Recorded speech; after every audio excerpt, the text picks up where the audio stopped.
My flight from London was cancelled, so I came home 2 days early. I expected a quiet house. Instead, I found a rave in my living room and a tomb on the second floor. My son Bradley was popping champagne downstairs, while my paralyzed wife Catherine lay in her own waste upstairs begging for water with cracked, bleeding lips. I didn't scream. I didn't throw a punch. I simply walked past the party, made one phone call, and began the process of erasing my son from my will, my bank accounts, and my life. But before I tell you how I legally destroyed the people who left my wife to rot, let me know where you are watching from in the comments below. Hit like and subscribe if you believe that betraying your parents is the one sin that can never be forgiven. The taxi tires crunched on the gravel of my driveway at exactly 2:14 in the morning. I remember the time because I looked at my watch, calculating how long it would take to get inside and check on Catherine without waking the nurse. But as I stepped out into the humid Florida night, the calculation changed. The bass was the first thing that hit me. It wasn't just noise. It was a physical vibration rattling the hurricane-proof windows of the house I had paid off 3 decades ago. I stood there by the taxi, my carry-on bag gripping my hand, staring at my own front door. A stranger was vomiting in my prize rose bushes. 2 young women I had never seen before were sitting on the hood of my vintage Lincoln, laughing as their heels scratched the paint. The air smelled of cheap marijuana and spilled vodka. This was not the home I had left 5 days ago. I had traveled to Europe to liquidate some old assets, a final push to secure the best possible 24-hour care for Catherine. I had left my son Bradley in charge. I paid the driver and walked toward the front door. I didn't run. I didn't shout. I moved with the same cold precision that had served me well as a logistics CEO for 40 years. I stepped over a red plastic cup crushed into the walkway. I bypassed the vomiting stranger without a glance. I pushed open the front door, and the wall of sound was deafening. My living room, the sanctuary where Catherine and I used to read by the fire, was unrecognizable. There were at least 50 people inside. The furniture was pushed against the walls. My Persian rug, a gift from a business partner in Tehran 20 years ago, was stained with dark, sticky puddles. But it wasn't the property damage that made my blood run cold. It was the realization of time. To organize a party of this magnitude, to destroy a home this thoroughly takes time. This wasn't a spontaneous gathering. This was a takeover. I scanned the room for Bradley or his wife Megan. I didn't see them. I saw a man doing lines of white powder off my dining table. I saw a couple making out on the sofa where Catherine used to sit before the stroke took her mobility. I felt a tap on my shoulder. A young man barely 20 with glazed eyes and a beer in his hand grinned at me. "Who are you, Grandpa?" "The nursing home is down the street." I didn't answer. I didn't blink. I simply sidestepped him and headed for the stairs. My internal alarm was ringing so loud it drowned out the music. If this was happening downstairs, what was happening upstairs? I climbed the steps, my hand sliding up the banister.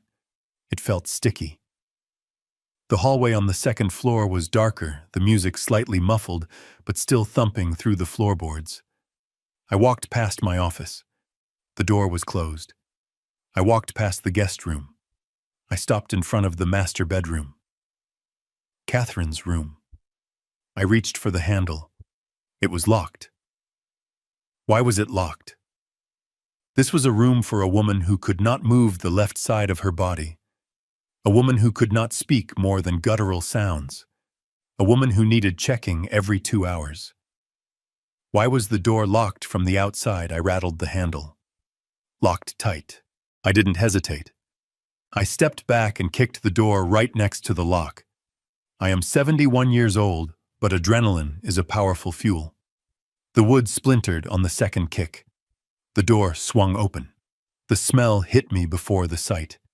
It was a thick, heavy stench of ammonia, concentrated urine, and something sweet and rotting. It was the smell of neglect. I fumbled for the light switch. The overhead chandelier flickered on. The room was hot. stiflingly hot. The air conditioning vent had been taped shut with duct tape, and there, in the center of the king-sized bed, was my wife. Catherine was curled into a fetal position on the far side of the mattress. Her beautiful silver hair was matted with sweat and grime. Her nightgown was hiked up, revealing legs that looked like sticks wrapped in parchment paper. "Catherine," I whispered. I rushed to the bedside. Her eyes were open, but they were rolled back, staring at the ceiling with a glassy, unseeing terror. Her lips were cracked open, bleeding fissures running deep into the tissue. I touched her arm. Her skin didn't bounce back. It stayed tented, a sign of severe life-threatening dehydration. She was burning up. I looked at the bedside table. There was a glass of water there. It was full. But it was placed on the far corner of the nightstand, at least 3 feet away from her functioning right hand. It had been placed there tauntingly or carelessly, completely out of reach. Dust had settled on the surface of the water. She hadn't drunk in days. I fell to my knees beside her. "Catherine, it's me. It's Gerald. I'm here." She made a sound, a dry, rasping rattle from her throat. Her good hand twitched, reaching out blindly. I grabbed it. Her fingers were like ice despite the heat of the room. Panic threatened to choke me, but I shoved it down. Panic kills. Action saves. I checked her airway. Clear. I checked her pulse. Thready, rapid, weak.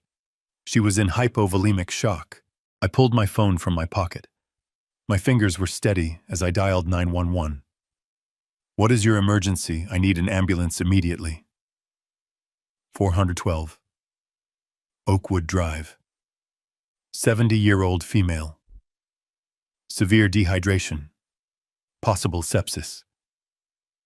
Unresponsive but breathing. Is there a danger at the scene? "Yes," I said, looking at the bruise forming on Catherine's wrist. A bruise that looked remarkably like a fingerprint. "There is a predator in the house." I hung up. I didn't run to the bathroom to get water. If her swallowing reflex was gone, water could choke her.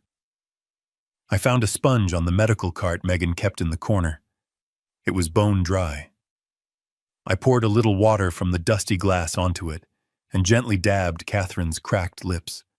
She tried to suck on the sponge, a desperate animalistic reflex. Tears blurred my vision. My sophisticated, brilliant wife reduced to this. I heard footsteps pounding up the stairs. Heavy, stumbling footsteps. The door I had kicked in banged against the wall. "Dad!" I turned slowly. Bradley stood in the doorway. He was wearing a silk shirt unbuttoned to his navel, sweat glistening on his chest. His pupils were dilated. He swayed slightly, holding the doorframe for support. Behind him was Megan, my daughter-in-law, the registered nurse, the woman I paid $8,000 a month to manage Catherine's care because I didn't trust strangers. She was wearing a sequined dress that I recognized. It belonged to Catherine.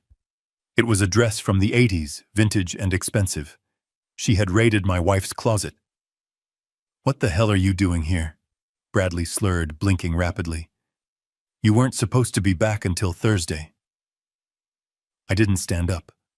I stayed kneeling beside Catherine, holding her hand. I looked at my son. I looked at the man I had taught to ride a bike, the man I had bailed out of debt 3 times, the man I had loved more than my own life. And I saw nothing. No soul, no panic, just annoyance. "Mom is sleeping," Bradley said, waving a hand dismissively. "Why did you break the door? You're going to pay for that." "She is not sleeping, Bradley," I said. My voice sounded strange to my own ears. Low, metallic. "She is dying." Megan pushed past him, stumbling on her high heels. "Oh, stop being dramatic, Gerald." She rolled her eyes. "I gave her water just a few hours ago. She probably just spilled it. You know how she gets. She's clumsy. She makes a mess on purpose to get attention." I looked at the water glass. The dust on the surface told a different story. I looked at the bed sheets. They were stained yellow and brown. The stains were dry. A few hours ago, I asked. Yes, Megan snapped. God, you ruin everything. We were just having a little get-together to celebrate Bradley's new business venture. We didn't want to disturb her, so we closed the door. You locked the door, I corrected. Safety precaution, Bradley said, stepping into the room. So she doesn't wander. She can't walk, Bradley. She is paralyzed. He shrugged. She crawls. Look, Dad, you're tired. You're jet-lagged. Go to a hotel. We'll clean this up. Mom is fine. He reached out to grab my shoulder to pull me away from Catherine. Don't touch me.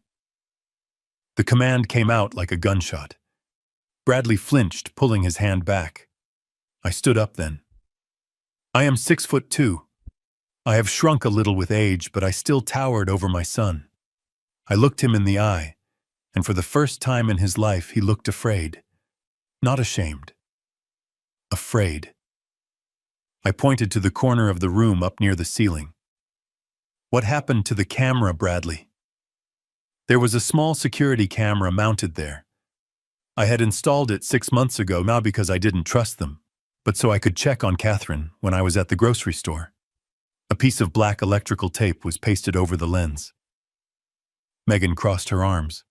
I covered it. I need privacy when I'm changing her. I'm a professional, Gerald. I don't need you spying on me like some creep. You haven't changed her in days, I said. The bed sores on her hips will prove that. The chemical burns from the urine will prove that. And the blood test that the hospital is going to run in about 20 minutes will prove exactly how long she has gone without fluids.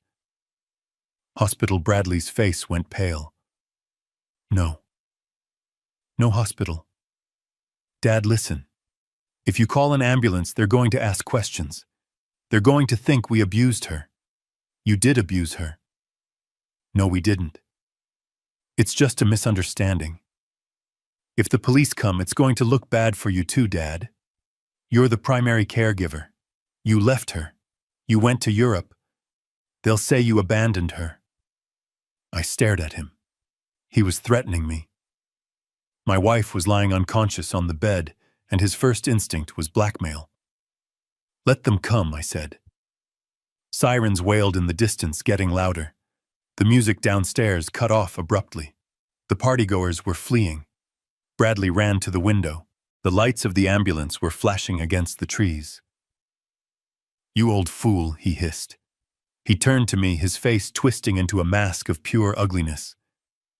You just destroyed this family. The family was destroyed the moment you decided my wife was an inconvenience, I said. Megan grabbed Bradley's arm. Brad, stop. We need to get our story straight. Right now. She turned to me, her eyes narrowing. She wasn't drunk anymore. She was calculating.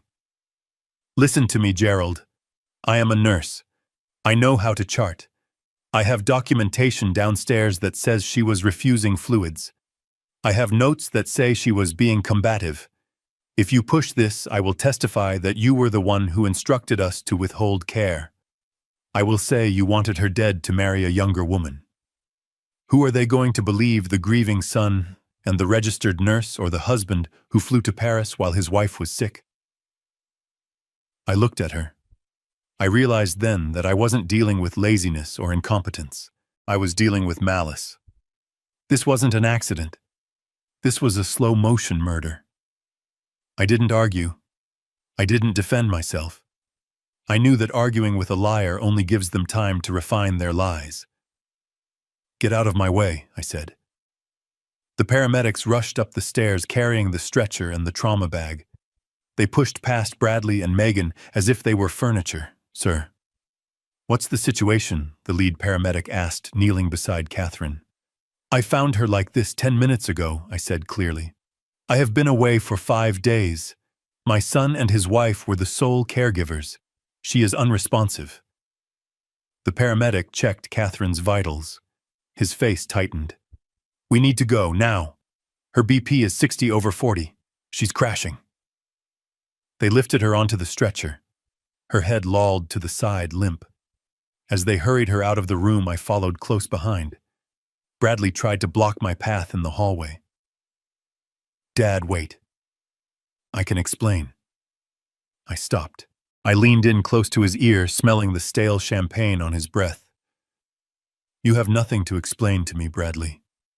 But you will have a lot to explain to the district attorney." I walked past him down the stairs through the wreckage of my living room and out into the night. I climbed into the back of the ambulance just as the doors slammed shut. As we sped away, I held Catherine's hand. I looked at the paramedic working frantically to find a vein in her dehydrated arm. "Is she going to make it?" I asked. The paramedic looked at me. He didn't lie. "I don't know, sir. This is severe neglect." I closed my eyes. The image of the taped-over camera burned in my mind.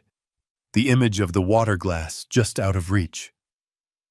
I didn't cry. The time for crying was over. I felt a cold, hard knot form in my stomach. It was a sensation I hadn't felt since my days in the boardroom during a hostile takeover. It was the feeling of absolute clarity. They thought I was just a tired old man. They thought I would be scared of their threats. They thought they could kill Catherine and I would just fade away. They were wrong. I wasn't just going to save my wife. I was going to dismantle their lives brick by brick, dollar by dollar. And I was going to start the moment we reached the hospital. The ambulance arrived at Mercy General's emergency bay in 6 minutes. I watched them wheel Catherine into Trauma Room 1. I wasn't allowed to follow. I sat in the waiting room. The fluorescent lights buzzed. The plastic chair was hard. I took a deep breath and pulled out my phone. I didn't call my son. I didn't call my friends. I called Leonard Katz. Leonard is the kind of lawyer you hire when you don't want a settlement. You hire Leonard when you want to salt the earth. It was 3 a.m. He answered on the second ring. "Gerald, is everything all right?" "No, Leonard. I need you to meet me at Mercy General. Bring a notary." And Leonard, "Yes. Bring the file on the irrevocable trust, the one we set up 5 years ago. It's time to activate the morality clause." Leonard was silent for a second. "Bradley?" he asked. I looked at the doors of the trauma room. "Bradley is dead to me," I said. "I just need to make it official." I hung up the phone and waited for the doctor. The war had begun. 40 minutes later, a young doctor with tired eyes came out. He looked for me. "Mr. Thompson." I stood up. "Yes." He took off his glasses and rubbed the bridge of his nose. "Your wife is stable for now. We have her on IV fluids and broad-spectrum antibiotics. But I need to be honest with you. Please. Her sodium levels are critical. Her kidneys are shutting down. She has stage 3 decubitus ulcers on her sacrum and heels. Those don't happen overnight. And Mr. Thompson, we found high levels of sedative in her blood. Benzodiazepines." I froze. Catherine wasn't prescribed sedatives. They interacted dangerously with her stroke medication. "She doesn't take sedatives," I said. The doctor nodded grimly. I suspected as much. Someone was drugging her, likely to keep her quiet, to keep her from asking for water. "We are required by law to report this to Adult Protective Services." I looked the doctor in the eye. "Do it," I said. "And doctor, I want a full toxicology screen. I want every bruise photographed and documented. I want a paper trail that leads straight to hell." The doctor looked surprised by my intensity, but he nodded. "We will do everything necessary." Just then, the automatic doors of the ER slid open. Bradley and Megan walked in. They had changed clothes. Bradley was wearing a polo shirt and slacks. Megan was in scrubs trying to look the part of the concerned professional. They spotted me and rushed over, putting on their best masks of concern. "Dad, how is she?" "Is she okay?" Bradley asked, loud enough for the nurses to hear. I looked at them. I saw the monsters beneath the skin. I decided then and there to play their game. I wouldn't scream. I wouldn't fight. Not yet. I needed them to feel safe. I needed them to think they had gotten away with it. I slumped my shoulders. I let my face fall into an expression of exhaustion and defeat. "She's alive," I whispered. "But the doctor says she's very confused. She might not make it." I saw the flash of relief in Megan's eyes. It was quick, but it was there. "Oh, thank God she's alive," Megan said, hugging me. I stiffened but didn't push her away. "We were so worried. We came as soon as we could." "I'm just so tired," I said, making my voice tremble. "I don't know what to do. Maybe you were right, Bradley. Maybe I can't handle her anymore." Bradley put a hand on my shoulder. "It's okay, Dad. We're here. We'll take care of everything. You just rest." I looked down at the floor to hide the cold rage in my eyes. "Yes, son," I said. "You take care of everything." And in my head, I started the countdown. They had 48 hours before their world collapsed. But first I had to go back to the house. I had to see what else they were hiding. "I'm going home to get some sleep," I told them. "Call me if anything changes." "Go," Dad Bradley said. "We'll stay with Mom." I walked out of the hospital. I didn't go home to sleep. I went home to hunt. When I stepped back into my house, the silence was heavy. The party mess was still there. I walked through the debris of my life. I went straight to my study. I checked the wall safe behind the painting. It was locked, but there were deep scratches around the dial. Someone had tried to drill it. I turned to my computer. Bradley thought I was a technophobe because I preferred reading physical newspapers. He didn't know I had installed a keystroke logger on the home network 3 years ago after a minor security breach at my old company. I logged in. I pulled up the smart home history. Entry log master bedroom. Monday, no entry. Tuesday, no entry. Wednesday, no entry. They hadn't entered her room for 3 days. Then I checked the GPS history of the family car, which was linked to my account. Monday through Wednesday, Miami Beach. The Ritz-Carlton. They hadn't been home. They had locked my paralyzed wife in a room, taped the vents, drugged her so she wouldn't scream, and gone to Miami to party. They came back tonight only because the neighbors complained about the noise from the house party they threw the moment they returned. I sat back in my chair. The evidence was irrefutable. It wasn't negligence. It was torture. My phone buzzed. A notification from my bank. Transaction declined, Mercy General Hospital. Amount $500. Insufficient funds. I frowned. That account had over $200,000 in it. It was the emergency medical fund. I logged into my bank app. Balance $14.50. I scrolled through the transaction history. A series of transfers all done in the last 48 hours. All transferred to a crypto exchange account. I realized then why Bradley was so desperate to act the loving son at the hospital. He wasn't just hiding abuse. He was hiding theft. He had cleaned me out. I put the phone down. I looked at the empty safe. I looked at the scratch marks. They wanted a war. They had one. I stood up and walked to the window, looking out at the dark street. Tomorrow I would visit the bank. Then I would visit the police. But first I had a meeting with Leonard. I touched the pocket where I kept my pen. It was a Mont Blanc, a gift from Catherine. I was going to sign their warrant. Not with a gun, but with a pen. The sun was just starting to rise over Florida, painting the sky in blood red. It was fitting. I am Gerald Thompson, and I am about to show my son that the man who built an empire doesn't crumble because of a few traitors. He rebuilds, and he buries the rubble. The fluorescent lights of the Mercy General emergency room hummed with a frequency that seemed designed to induce migraines. I sat in a plastic chair that dug into my spine, my eyes fixed on the double doors where they had taken Catherine. The clock on the wall ticked with agonizing slowness. Every second that passed was a second my wife fought a battle she should never have had to fight. Bradley and Megan sat across from me. They had positioned themselves under a vent, perhaps hoping the cold air would sober them up completely. Bradley had his head in his hands, his shoulders shaking, in a rhythm that suggested weeping. But when he looked up to check if anyone was watching, his eyes were dry. It was a performance. A rehearsal for the funeral he was undoubtedly already planning. Megan was scrolling through her phone, her thumb moving rapidly.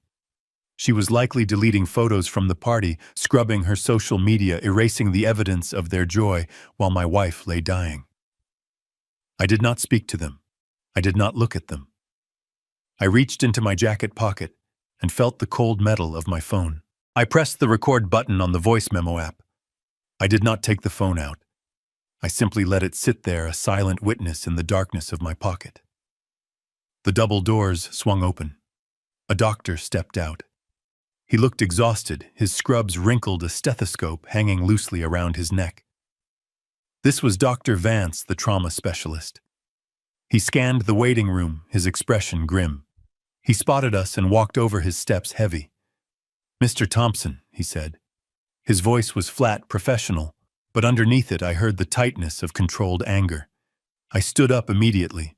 Bradley jumped up a second later, rushing to stand in front of me, blocking my path to the doctor. "Doctor, how is she? Is she okay? Please tell me she's okay." Bradley's voice cracked. It was a perfect pitch of desperate filial piety. Dr. Vance didn't look at Bradley. He looked at me. He saw the man standing silently in the back, the man who had called 911.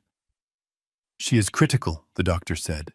"We have stabilized her heart rate, but her blood work just came back from the lab. The results are disturbing." "Disturbing?" Megan asked, stepping up beside Bradley. She put a hand on her husband's back, playing the supportive wife. "What do you mean?" The doctor flipped open a metal chart. "Her sodium levels are 170. Normal is 135 to 145. Levels this high are not just dehydration. They indicate she has not had a drop of fluid in at least 72 hours. Her blood has thickened to the point where her heart is struggling to pump it. Her kidneys are in acute failure. Her creatinine is through the roof." He paused, letting the numbers hang in the air like an accusation. 72 hours, the doctor repeated, looking directly at Bradley. "That is 3 days. 3 days without water in a climate-controlled house." "How does that happen?" Bradley let out a strangled sob. He grabbed Megan's hand. "Oh God, she must have been refusing to drink." "We tried, doctor. We tried so hard. She just kept spitting it out. She gets confused. She thinks we're trying to poison her. It's the dementia." I stood like a statue. My phone recorded every lie. Catherine did not have dementia. She had a stroke. Her mind was sharp as a tack trapped inside a body that wouldn't obey her. She would never refuse water. She loved water. She used to drink 3 liters a day before the stroke. Megan nodded vigorously, her eyes widening in feigned innocence. "Yes, exactly. I'm a nurse doctor. I tried to use a syringe to get fluids into her, but she clamped her mouth shut. I didn't want to force her. I didn't want to choke her. We thought she was just having a bad day. We didn't realize it was this severe." The doctor narrowed his eyes. "You are a nurse, yes," Megan said. "Then you should know that skin turgor like hers doesn't happen in a day. You should know that her urine output would have been 0. Did you not check her catheter?" Megan faltered. She blinked. "Well, I changed it yesterday." "There was urine then." "That is medically impossible," Dr. Vance said coldly. "Her bladder is empty and has been for some time. There are crystallizations in the catheter tube that suggest it hasn't been changed in a week." Silence descended on the group. Bradley looked at Megan. Megan looked at the floor. But that is not my primary concern. Dr. Vance continued. His voice dropped an octave, becoming dangerous. He turned the page of the chart. While we were inserting the IV lines, we noticed bruising. Extensive bruising. My heart hammered against my ribs. I stepped forward, pushing past Bradley. Where, I asked. The doctor looked at me.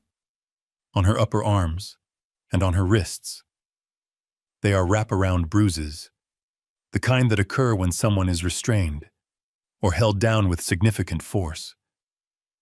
Bradley's face drained of color. He looked like a ghost. Restrained, he squeaked. We never restrained her. Why would we? She can't move. That is the question, isn't it? Dr. Vance said. Why would you need to restrain a paralyzed woman unless she was trying to crawl to get water? Unless she was trying to escape? I closed my eyes. The image flashed in my mind. Catherine, thirsty, desperate, dragging her useless body across the sheets, reaching for the glass they had placed just out of reach. And Bradley or Megan grabbing her by the arms, forcing her back down, pinning her to the mattress while she tried to scream. Maybe she did it to herself, Megan blurted out. She has spasms, violent spasms. She hits her arms against the bed rails. Bed rails don't leave thumbprints, the doctor said. He closed the chart with a snap. I am ordering a full skeletal survey. I want to see if there are any old fractures, and I have already contacted the hospital social worker. This case has been flagged as potential elder abuse. No, Bradley shouted. He realized too late that he was too loud. He lowered his voice. No, please. You don't understand. My father, he's been away. He left us with her. It was too much. We did our best. If anyone is responsible, it's him. He abandoned her. He pointed a shaking finger at me. The doctor looked at me. I met his gaze. I did not defend myself. I did not argue. I knew that in this moment silence was my most powerful weapon. If I argued, it would look like a family squabble. If I stayed silent, I looked like a man in shock, processing the horror. I want to see her, I said. The doctor hesitated, then nodded. One visitor at a time. The police will be here shortly to take statements. I walked toward the double doors. Bradley grabbed my arm. His grip was wet and trembling. Dad, don't go in there. Don't listen to them. They're trying to cover their own asses. We need to stick together. If you talk to the police, tell them she was sick before you left. Tell them she was already dehydrated. Please. For the family. I looked at his hand on my arm. I looked at his face, sweaty and desperate. I gently removed his hand from my sleeve. I dusted off the fabric where he had touched me.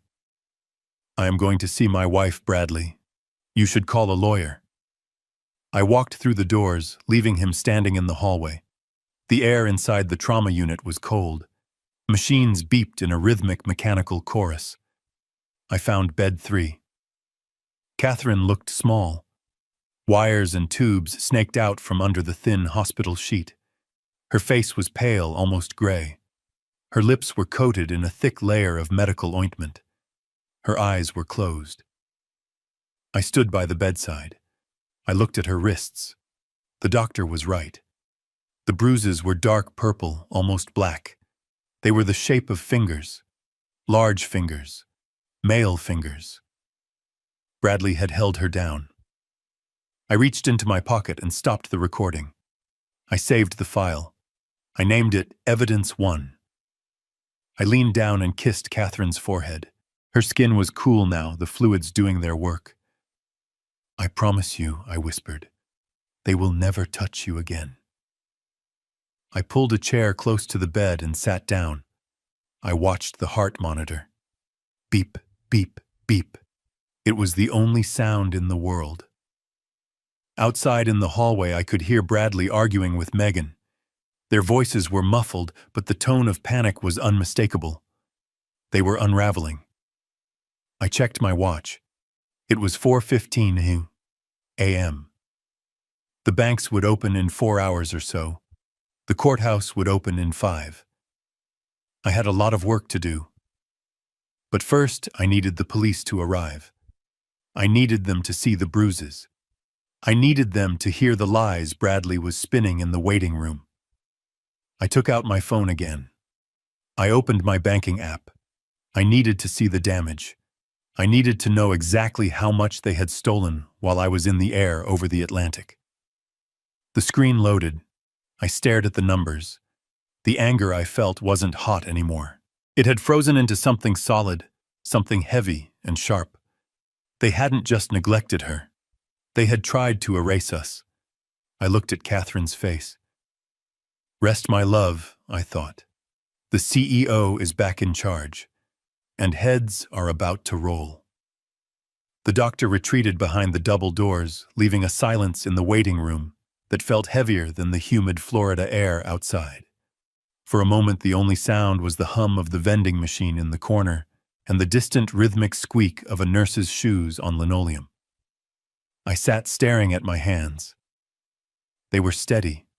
My mind was racing at the speed of a high-frequency trading algorithm, but my body remained perfectly still. I knew what was coming next. The predator had been cornered, and now he would lash out. Bradley moved first. He didn't shout. He didn't make a scene. He simply slid into the plastic chair next to mine. He sat too close. His knee pressed against my leg. It was an invasion of space designed to dominate. I could smell the stale alcohol sweating out of his pores, masked by a layer of cheap mint gum. He leaned in until his lips were inches from my ear.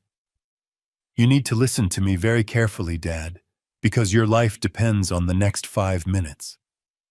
I turned my head slowly to look at him. His eyes were hard. The dilated pupils from the party drugs had constricted, leaving behind a cold, flat stare that I did not recognize. This was not the boy who used to cry when he scraped his knee.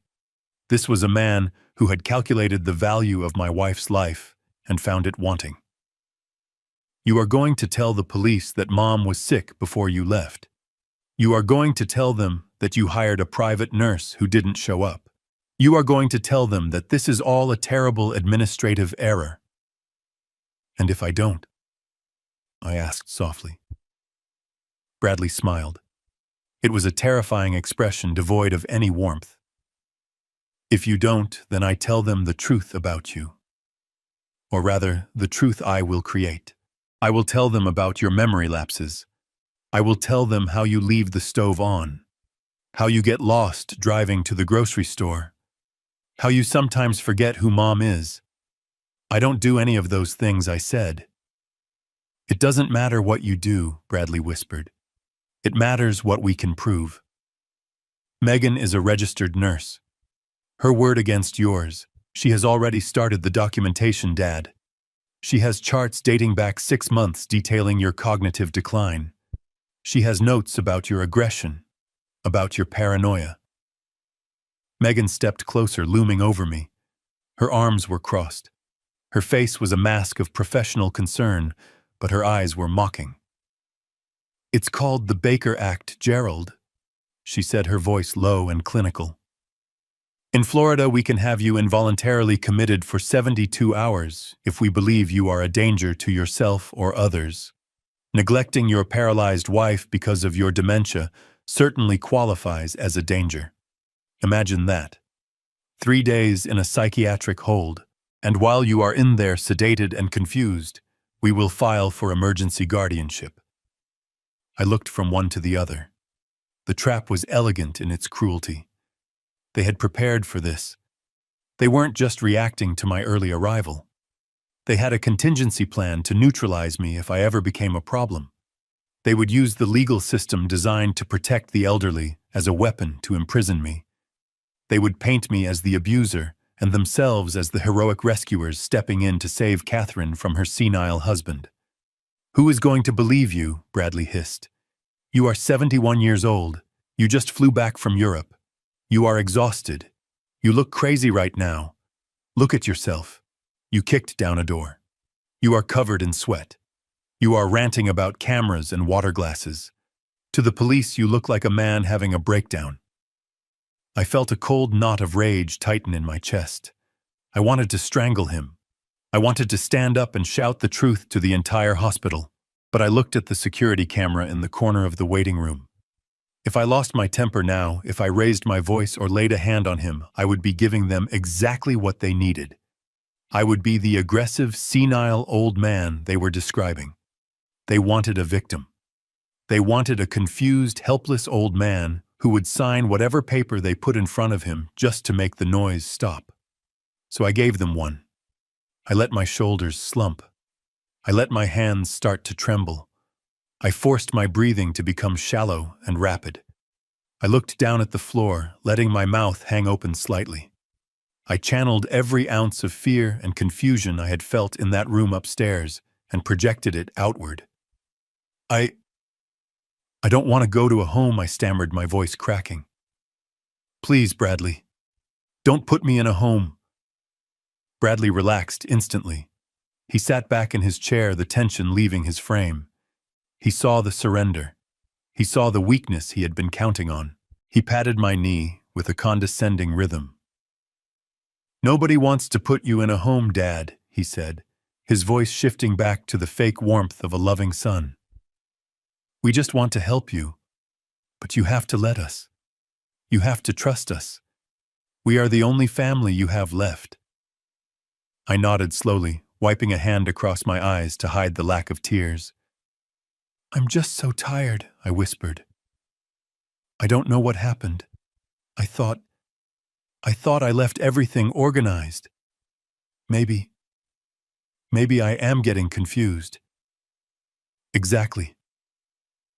Megan said, her voice dripping with false sympathy. It happens, Gerald. Stress makes it worse. You just need to rest. We will handle the doctors. We will handle the police. You just nod and agree. Can you do that? I nodded again. Yes. Yes, I can do that. Just don't let them take me away. We won't let them take you, Bradley promised. As long as you cooperate. As long as you sign the papers we need to manage things for you. It's too much for you now. The bills, the house, Mom's care.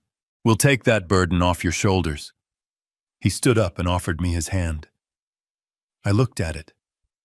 It was the hand that had held my wife down while she screamed.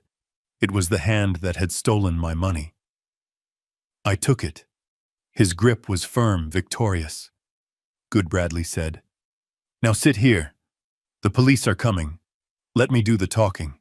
You just look sad and confused. I watched him walk toward the entrance of the ER, straightening his shirt, checking his hair in the reflection of the glass doors.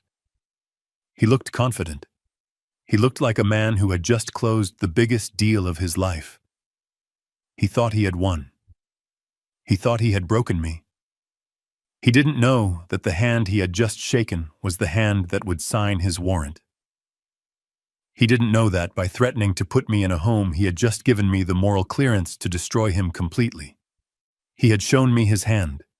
He had shown me that there was no line he wouldn't cross. I sat back in the hard plastic chair and waited for the police. I would play the part. I would be the confused old man. I would let him think he was in control. Because a man who thinks he is in control is a man who makes mistakes. And I would be there quietly, watching, waiting to catch every single one of them.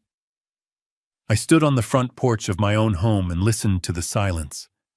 3 hours ago, this house had been vibrating with the bass of a subwoofer and the shrieks of strangers. Now it stood dark and looming against the Florida sky like a mausoleum. The police had cleared the partygoers. The ambulance had taken my wife. Bradley and Megan were at the hospital spinning their web of lies to the doctors. I was alone. I unlocked the front door and stepped inside. The air was still thick with the smell of spilled alcohol and stale perfume, but underneath it was the lingering scent of neglect. I did not turn on the main lights. I did not want to see the stains on the carpet or the holes in the drywall just yet. I navigated by the light of the street lamps filtering through the sheer curtains. I was not here to sleep. I was here to work. My son thought I was a confused old man who would need a nap after his long flight. He thought I was overwhelmed by grief and jet lag. He did not know that grief is a luxury I could not afford, and exhaustion is a state of mind I had learned to suppress decades ago during hostile takeovers and union strikes. I was on a mission. I was a forensic accountant in a crime scene, and the crime was the murder of my life. I walked to the kitchen island. It was covered in debris. Red plastic cups half filled with warm beer. Pizza boxes grease-stained and open. A mountain of empty liquor bottles. I pulled a box of heavy-duty trash bags from under the sink. I did not start cleaning to tidy up. I started cleaning to catalog the evidence. I picked up a bottle of champagne from the counter. It was not the cheap, sparkling wine teenagers drink. It was a bottle of Dom Perignon Vintage 2012. I recognized the label because I had bought a case of it for my retirement party 5 years ago. I had kept it in the wine cellar in the basement, intended for anniversaries and special milestones. They had cracked it open for a Tuesday night rave while my wife lay dying of thirst upstairs. I placed the empty bottle into a separate bag. I would not throw this away. This was Exhibit A. I moved around the kitchen island. My foot crunched on something paper. I looked down. It was a receipt crumpled into a ball. I smoothed it out on the granite countertop. It was from a high-end catering company in downtown Miami. Caviar, truffles, imported cheese. The date was yesterday. The total was $4,000. The signature at the bottom was a scrawl I recognized instantly. It was my signature. Or rather, it was a forgery of my signature done by a hand that shook slightly less than mine. Bradley had not just stolen my money, he had stolen my identity to feed his parasites. I placed the receipt in a clear plastic sandwich bag and put it in my pocket. Exhibit B. I continued my sweep. I found cigarette burns on the Italian leather armchair in the den.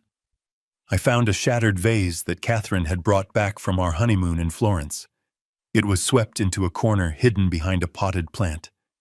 They had tried to hide the damage just like they had tried to hide the abuse. I took photos of everything with my phone. The timestamps would prove the condition of the house. The chaos downstairs was the perfect counterpoint to the horror upstairs. It proved priorities.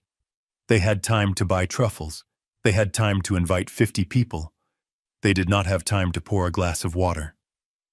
I left the kitchen and walked down the hallway to my study. This room was my sanctuary. It was where I kept the records of 40 years of business. It was where I kept the family trust documents. I had locked the heavy oak door before I left for Europe. The door was now unlocked. The wood around the latch was splintered. They had used a crowbar or a heavy screwdriver to force it open. I stepped inside and turned on the desk lamp. The room had been tossed. Papers were strewn across the floor. File cabinets were pulled open, their contents hanging out like entrails. They had been looking for something specific. They were looking for the deed to the house. They were looking for the access codes to the offshore accounts. I walked behind my desk to the large oil painting of a ship at sea. It hung crookedly. I swung it open. Behind it was the wall safe. I stared at the steel face of the safe. It was scarred. Deep gouges ran across the metal where someone had taken a power drill to the locking mechanism. There were hammer marks on the dial. They had tried to brute force their way in. They had failed. The safe was rated to withstand a diamond-tipped drill for an hour. Bradley clearly lacked the patience or the tools. I ran my fingers over the scratches. This was not the act of a son looking for insurance papers to help his sick mother. This was the act of a thief desperate for cash. This was violence. If they were willing to take a drill to steel wall, they were willing to do anything. I entered the combination. The dial turned smoothly despite the damage. The heavy door swung open. Inside, the documents were untouched. The deed, the trust fund specifications, the original copy of the power of attorney that I was going to revoke first thing in the morning, and at the back the small velvet bag containing Catherine's diamond earrings, the ones I had given her for our 30th anniversary. I checked the bag. The earrings were there. I closed the safe and locked it. They had failed to get the big prize. That explained the desperation. That explained why they needed me to sign over control voluntarily. They couldn't steal it, so they had to trick me into giving it to them. I sat down in my leather chair. I felt a wave of fatigue wash over me, but I pushed it back. I turned to my computer. The monitor hummed to life. I typed in my password. Bradley thought I was a dinosaur. He thought because I didn't have a TikTok account. I didn't understand technology. He didn't realize that logistics is all about data, tracking, monitoring, optimization. I opened the control panel for the smart home system. I had installed it 2 years ago when Catherine first had her stroke. It controlled the lights, the locks, the thermostat, and the security cameras. It also kept a detailed log of every event, every door opening, every motion detected. I navigated to the history logs for the past 5 days. I started with the front door smart lock. Monday 8:00 a.m. Door locked. Monday 8:05 a.m. Garage door opened. Car exited. Garage door closed. I scrolled down. Monday. No further activity. Tuesday. No activity. Wednesday. No activity. The house had been sealed tight. No one had entered or exited through the main doors for 3 full days. I checked the interior motion sensors. Living room. No motion detected. Kitchen. No motion detected. Master bedroom. No motion detected. My blood ran cold. The sensors didn't lie. The house had been empty. They hadn't been here caring for her. They hadn't been here struggling with a difficult patient. They had left. I opened the GPS tracker for the Lincoln Navigator. It was linked to the house account for insurance purposes. Monday, 11:30 a.m. Vehicle arrived at the Ritz-Carlton South Beach, Miami. Wednesday, 4:00 p.m. Vehicle departed the Ritz-Carlton South Beach, Miami. There it was, the irrefutable proof. They had locked my paralyzed wife in a room taped over the camera so I wouldn't see turned off the air conditioning to save money, and driven 3 hours south to stay at a 5-star hotel. They had spent 3 days partying on the beach while Catherine lay in the dark, slowly dying of thirst. I felt a tear run down my cheek. It wasn't sadness. It was pure, unadulterated hatred. It was a cold, burning fire that consumed the last remnants of the father I used to be. I printed the logs. The printer whirred in the quiet room, spitting out the timeline of their cruelty. I printed the GPS map. I printed the security log showing the exact moment the camera in Catherine's room was covered. It was Monday morning right before they left. It was premeditated. It wasn't an accident. It wasn't negligence. It was a calculated decision to abandon her. I gathered the papers into a neat stack. I placed the plastic bag with the receipt on top of them. I added the photos of the damage. I sat there in the dim light of my office surrounded by the wreckage of my trust. I thought about the boy I had adopted. I thought about the days I spent teaching him to play baseball. I thought about the college tuition I paid, the cars I bought, the weddings I financed. I had created a monster. I had fed him and clothed him and protected him from the consequences of his own mediocrity. And in return, he had tried to kill the only thing I loved. My phone buzzed on the desk. It was a text from Bradley. "Hey Dad, just checking in. Hope you're sleeping. Don't worry about anything. We are handling the doctors. Love you." I looked at the message. Love you. 2 words that used to mean the world to me. Now they looked like a threat. I did not reply. I turned off the phone. I opened the bottom drawer of my desk. I pulled out a fresh manila folder. I picked up my pen. On the tab of the folder, I wrote one word in block capital letters: evidence. I placed the stack of papers inside. I stood up and walked to the window. The sky was beginning to lighten.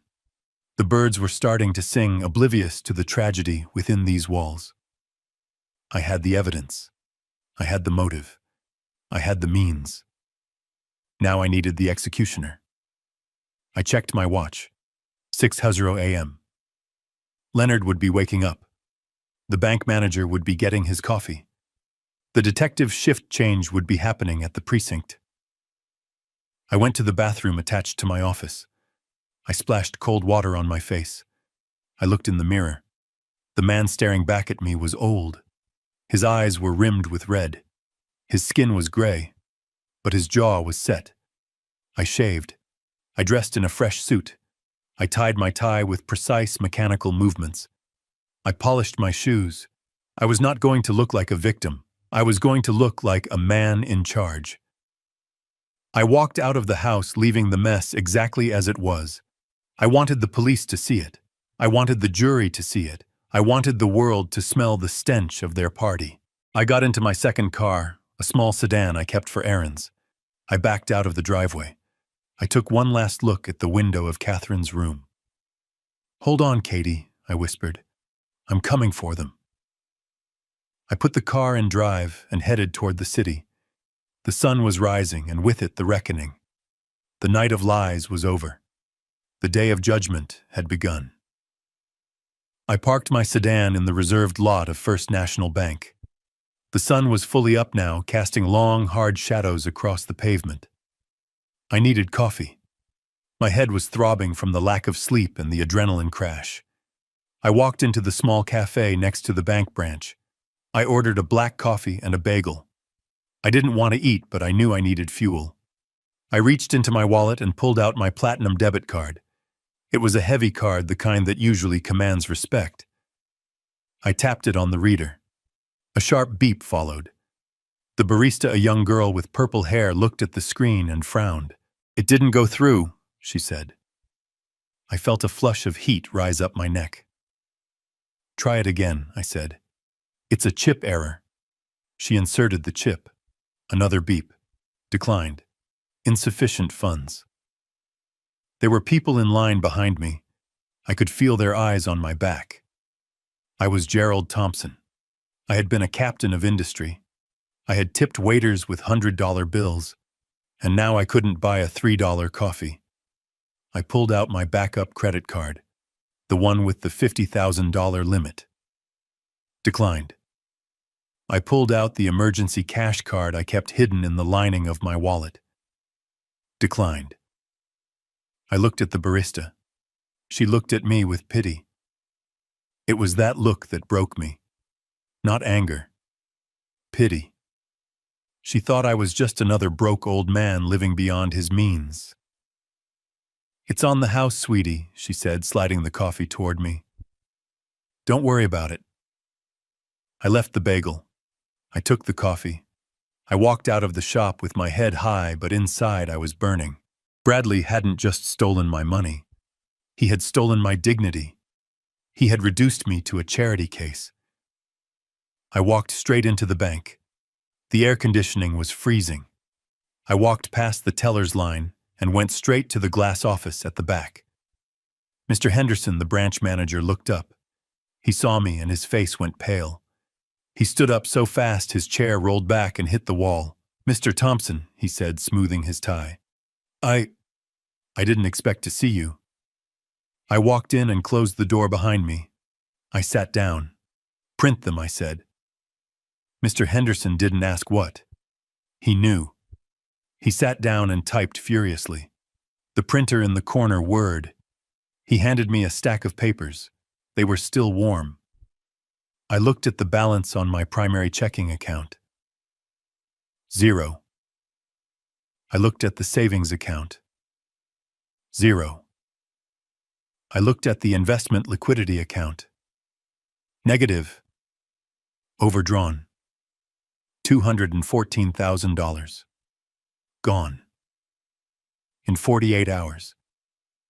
I flipped through the transaction logs. It was a massacre. It wasn't just one big transfer. It was death by 1,000 cuts. A $5,000 transfer to a crypto wallet. A $10,000 payment to an online casino based in Malta. A $20,000 wire transfer to an account named simply Vipers LLC. I looked up at Henderson. "How did this happen?" I asked. My voice was calm, but it was the calm before a hurricane. "These transfers trigger fraud alerts. I have two-factor authentication. I have daily limits." Henderson swallowed hard. We did flag them, Mr. Thompson. We sent verification requests to your mobile device. They were approved instantly via biometrics. Face ID. I froze. Face ID. My mind flashed back to Sunday afternoon, the day before my flight to Europe. I was tired. I was packing. I sat down on the recliner in the living room to rest my eyes for a moment. I must have dozed off. I remembered waking up to the feeling of someone close to me. I had opened my eyes and seen Bradley hovering over me holding my phone. "Sorry, Dad," he had said, smiling that boyish smile. "Just checking the weather for your trip." The phone was right in front of my face. He hadn't been checking the weather. He had been unlocking my banking app. And while I slept or in that groggy moment of waking, he had used my face to authorize a new device. He had cloned my access. He had installed the app on his own phone and linked it to my biometric profile. He had literally stolen my face. I looked back at the statement. The timestamps confirmed it. The transfers started 10 minutes after my flight took off. He knew I would be in the air. He knew I would be offline for 9 hours. By the time I landed in London, he had already moved 50,000. And then the spending spree began. I saw charges for the catering, charges for the liquor store, but then I saw other things. Things that made my stomach turn. Luxury car rental, $2,000. Rolex dealership, $12,000. VIP table at Club 11. $1,000. He wasn't just paying debts. He was celebrating. He was celebrating my absence. He was celebrating the death of his mother, which he viewed as inevitable and profitable. But then I saw the transfers that scared me. Vipers LLC. 5 transfers of $10,000 each. "Who is Vipers LLC?" I asked Henderson. The manager hesitated. We looked into it when the first wire went through. It's a shell company, registered in the Caymans. But the receiving bank is local. It's a known front, Mr. Thompson." "For who?" "For loan sharks," Henderson whispered. "The kind who break legs." I sat back. The puzzle pieces slammed together. Bradley wasn't just greedy. He was desperate. He had gambled away everything he had, and then he had borrowed from people you don't borrow from. He needed my money not to get rich, but to stay alive. He had stripped me clean to save his own skin. I looked at the last page of the statement. There was a pending transaction. A request for a home equity line of credit against the house. It was dated yesterday. He tried to mortgage the house, I asked. Henderson nodded. He came in yesterday with a power of attorney document. He said you were incapacitated. He said you had a stroke in Europe and he needed to access the equity to pay for your medical transport. I felt a vein throb in my temple. He had told the bank I was dying. He had killed me off on paper to get a loan. Did you approve it? I asked. No, Henderson said. The signature on the power of attorney looked shaky, and the notary stamp looked blurred. We put a hold on it pending verification. That's why he emptied the cash accounts instead. He couldn't get the big money, so he took the liquid money. I stood up. I folded the statements and put them in my inside pocket. Mr. Henderson, I said, I want you to freeze everything. I want you to flag my accounts for identity theft. I want you to prepare a sworn affidavit stating that my son attempted to access the home equity using a fraudulent document. I will do it immediately, Henderson said. But Mr. Thompson, you have no money access right now. How will you? I reached into my pocket and pulled out a small black leather notebook. I opened it and extracted a single crisp check. It was drawn on a bank in Zurich. I am not broke, Mr. Henderson, I said. I have resources my son knows nothing about. Deposit this into a new account, an account solely in my name, and do not issue a debit card. I will deal in cash and checks only. Henderson looked at the check. His eyes widened. It was for $50,000. I walked out of the bank. The sun was blinding. I had no coffee, but I was wide awake. My son had gambled with my life. He had bet against his mother's survival. He had bet against my intelligence. Now he was going to learn the first rule of gambling. The house always wins, and I was the house. I checked my watch. My next stop was the company that supplied the private nurses. I needed to know why Megan, a registered nurse, was the only one caring for my wife when I was paying $8,000 a month for professional help. I had a feeling the answer was going to be another nail in Bradley's coffin. I got into my car and slammed the door. The hunt continued.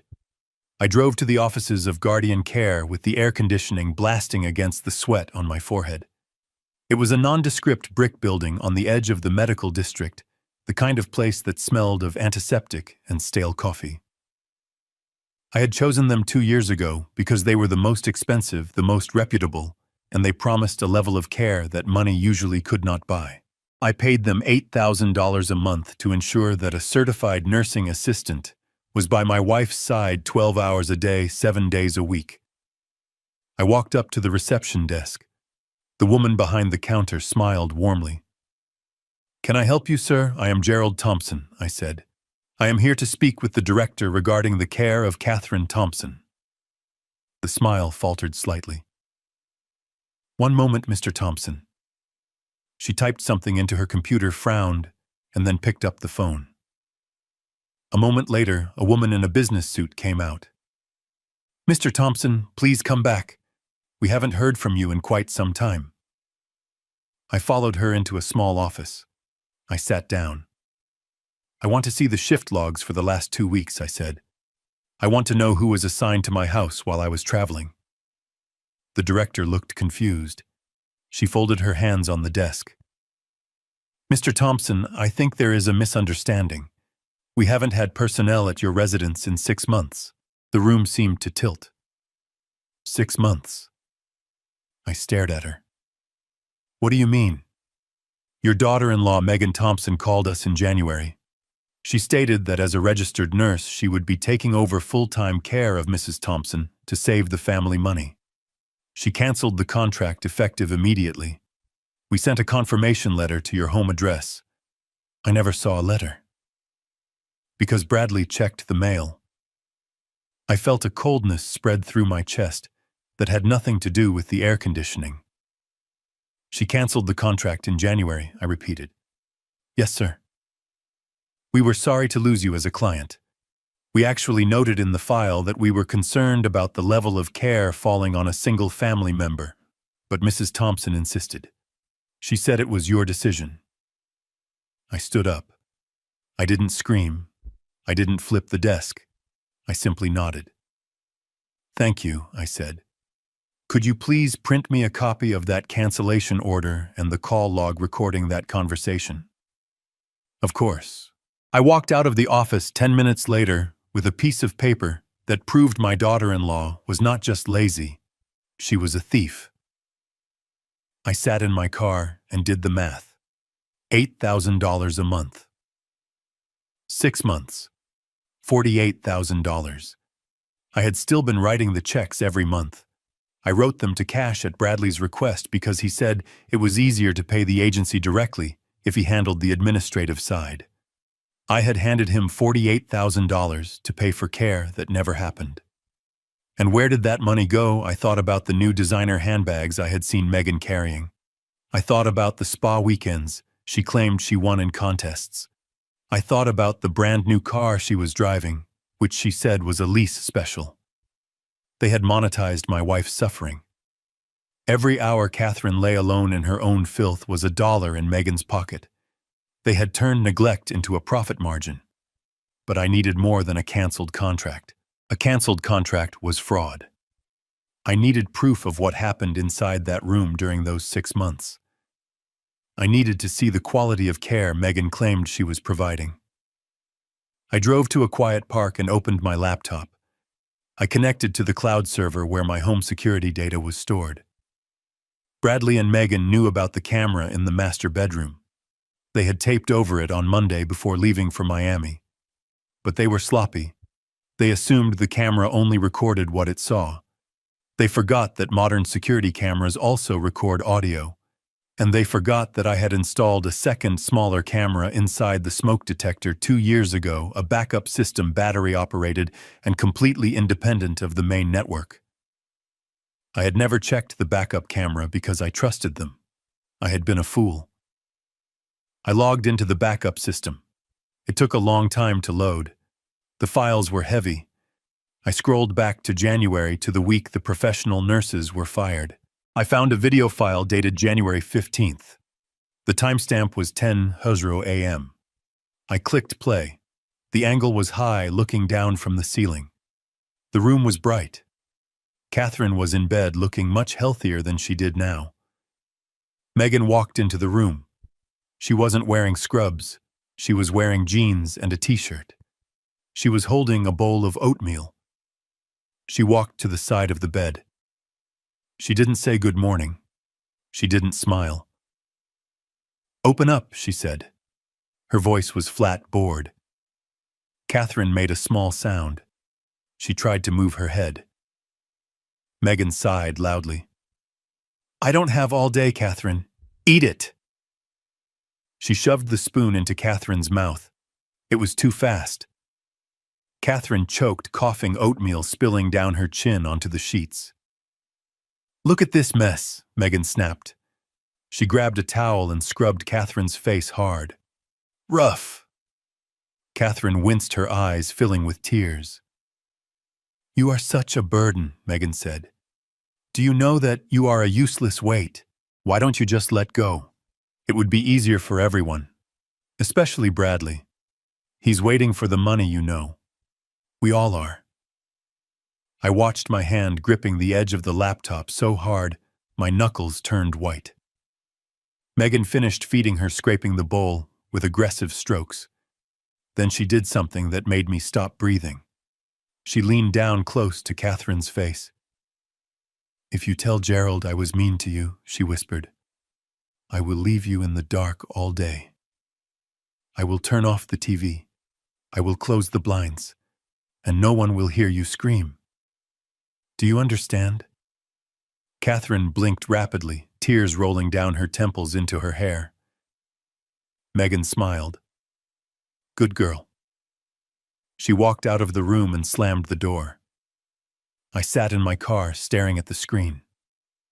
The video ended, but the image of Megan's cruel smile was burned into my retinas. This wasn't just neglect.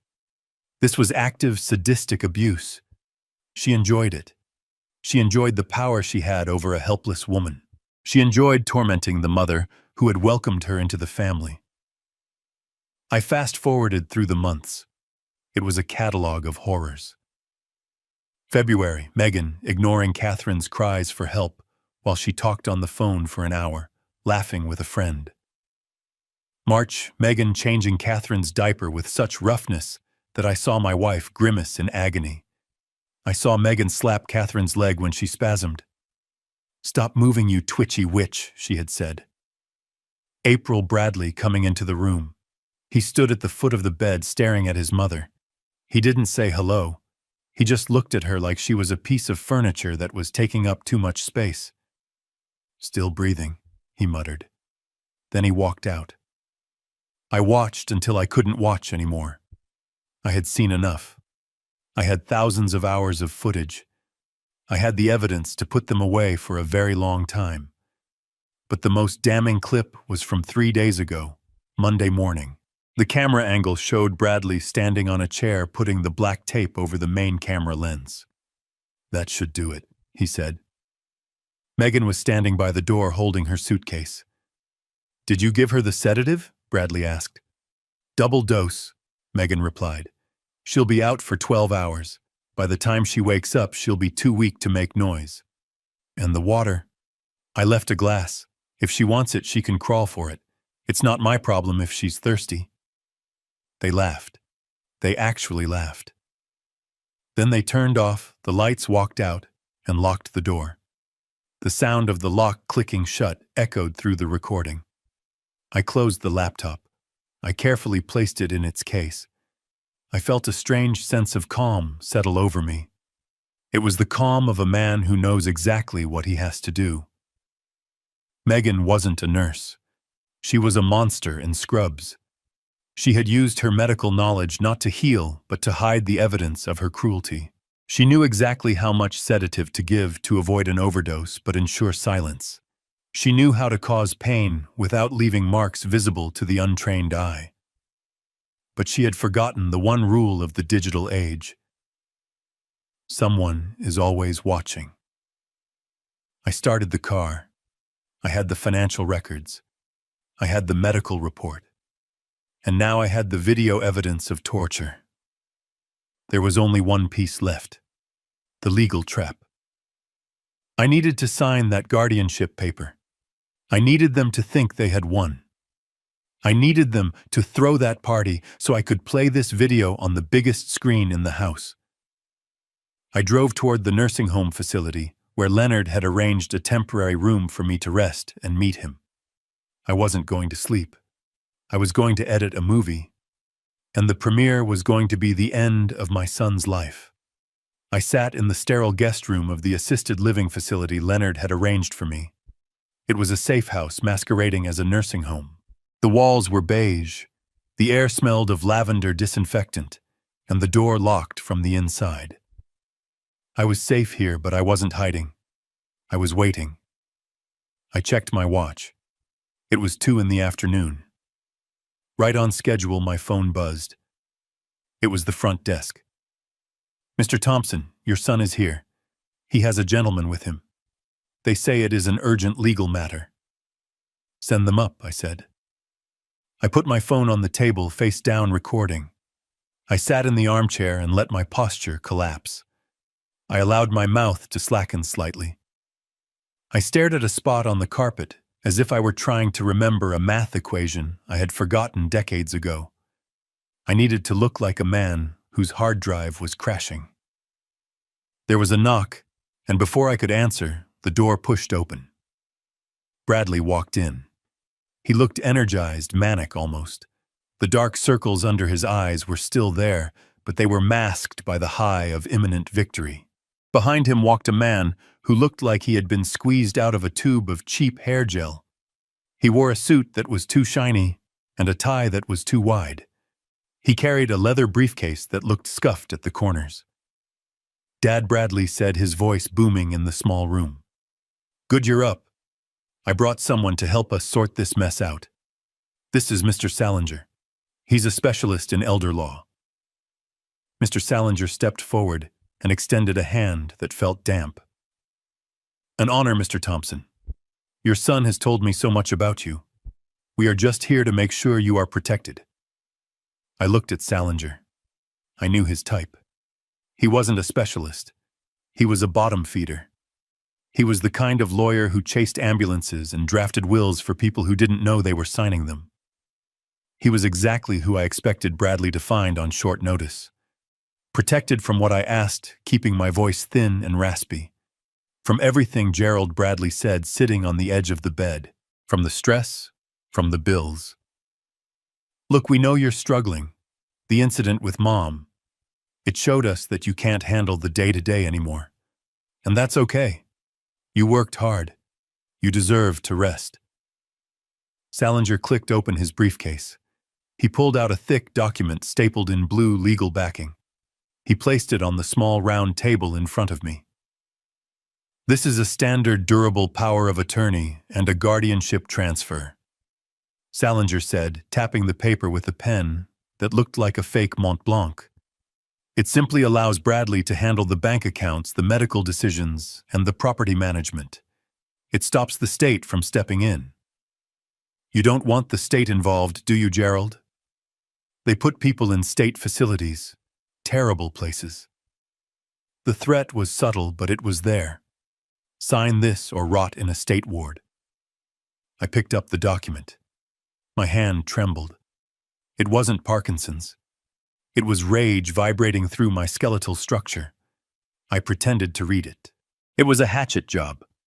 It gave Bradley unrestricted access to everything. The right to sell real estate, the right to liquidate stocks, the right to make end-of-life decisions. It was a death warrant for my autonomy. I turned the pages slowly. I saw the clause about the house. I saw the clause about the safe deposit boxes. If I sign this, I asked. Looking up at Bradley. What happens to me? You stay here for a bit. Bradley said, his eyes gleaming. Just until we get the house fixed up. Then we'll see. Maybe we find a nice place in the mountains, like you always wanted. Liar. He was going to dump me in the cheapest hole he could find the moment the check cleared. I flipped to the signature page. There were 3 lines. One for me, one for a witness, one for the notary. Salinger pulled a notary stamp out of his pocket. I can notarize it right here. Very convenient. That was illegal. A lawyer representing the beneficiary cannot usually notarize the document for the principal in the same transaction, especially not without an independent witness. But Salinger didn't care about the law. He cared about the $5,000 Bradley had probably promised him. I need a pen, I whispered. Bradley scrambled to hand me one. Here, Dad. Right here.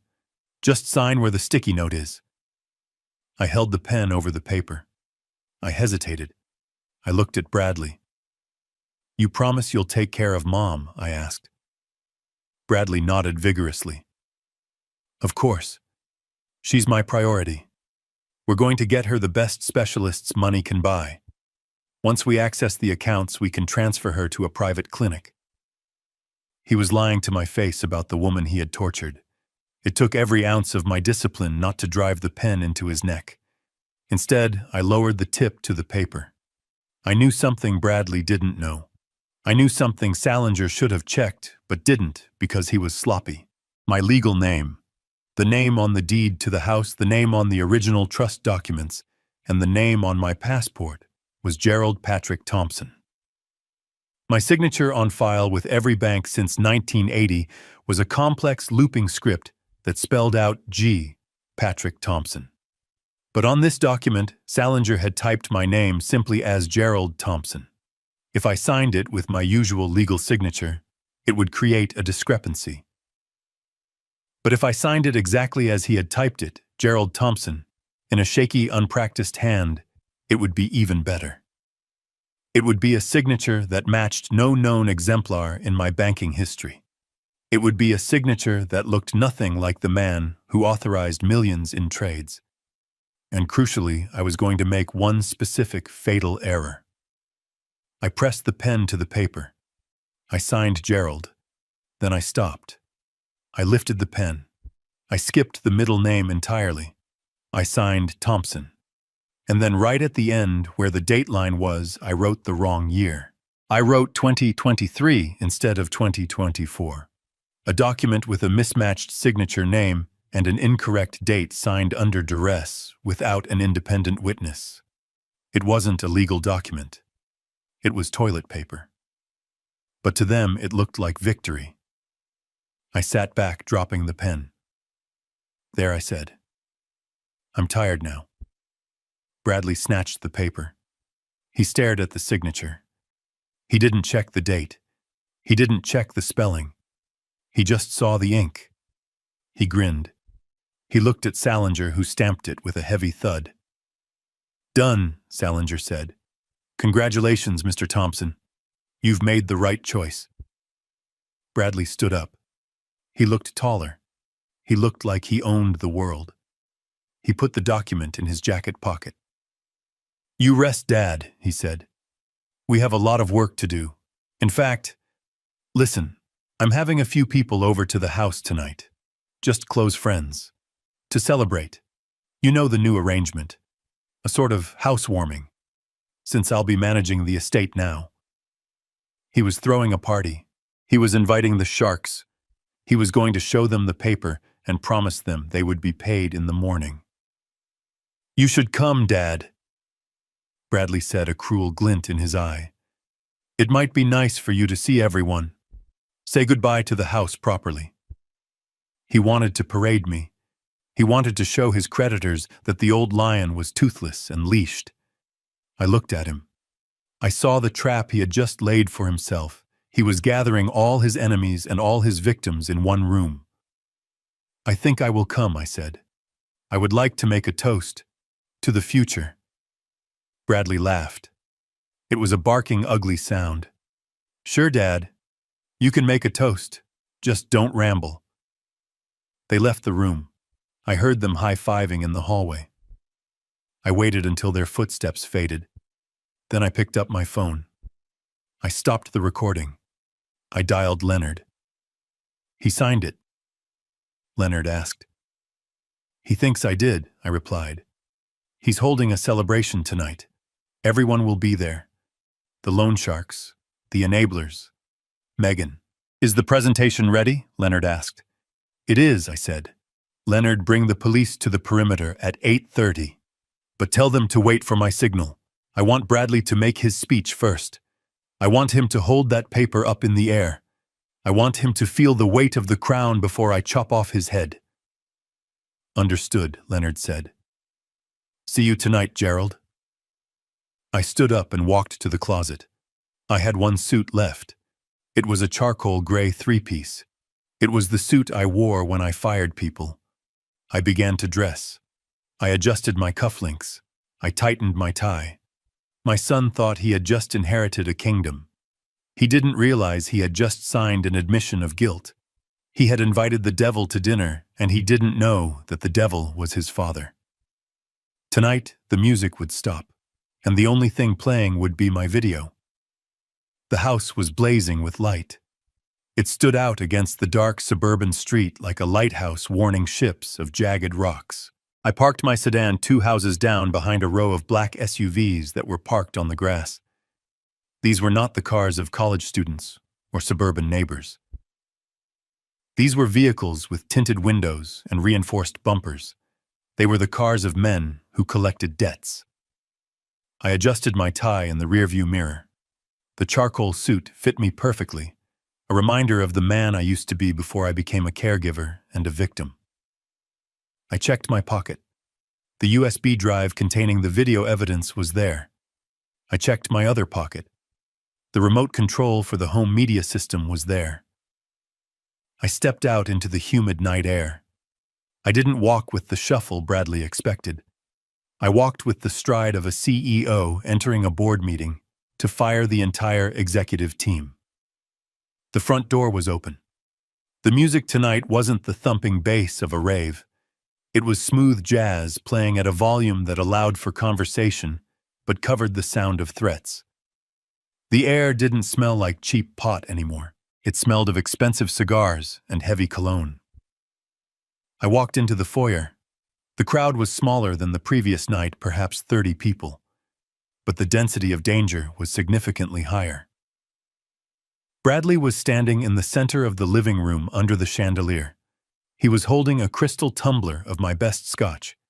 He was wearing a suit that was too tight, trying to look the part of the landed gentry. Megan was on his arm wearing diamonds that belonged to my wife. He saw me enter. A grin split his face. It wasn't a smile of welcome. It was the smile of a hunter seeing a trapped animal walk into the cage. Dad Bradley shouted, spreading his arms. "Look who decided to join the party. Everyone, this is my father. The man who made all of this possible." The room went quiet. 30 pairs of eyes turned to me. They weren't looking at a person. They were looking at collateral.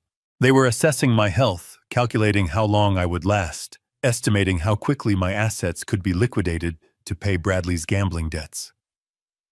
I walked toward him. I kept my face blank, my eyes slightly unfocused. I needed to sell the image of the confused, compliant old man one last time. "Hello, son," I said, my voice barely above a whisper. You said there was a celebration." "There is," Bradley said, throwing an arm around my shoulder. It was heavy and possessive. "We are celebrating the future. We are celebrating the transition." He steered me toward a group of men sitting on the leather sofas. I recognized the man in the center. He was short, thick-necked, wearing a suit that cost more than my car. He was looking at me with dead, shark-like eyes. "Dad, I want you to meet Mr. Vargas," Bradley said. "Mr. Vargas is an investor. He's going to help us leverage the equity in the estate to expand my business." I knew exactly who Mr. Vargas was. He was the owner of Vipers LLC. He was the man who broke knees for a living. Mr. Vargas stood up. He didn't offer his hand. He looked me up and down, inspecting me like I was a horse at an auction. "So this is the goose that lays the golden eggs," Vargas said. His voice was like gravel. "He looks tired, Bradley." "He is tired," Bradley said quickly, his grip on my shoulder tightening. "That's why I'm taking over." He signed the papers today. Full power of attorney. Guardianship. Everything is under my control now. Vargas looked at me. "You signed the papers, old man."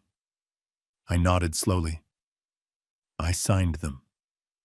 Bradley says he will take care of everything." Vargas laughed. It was a dry, humorless sound.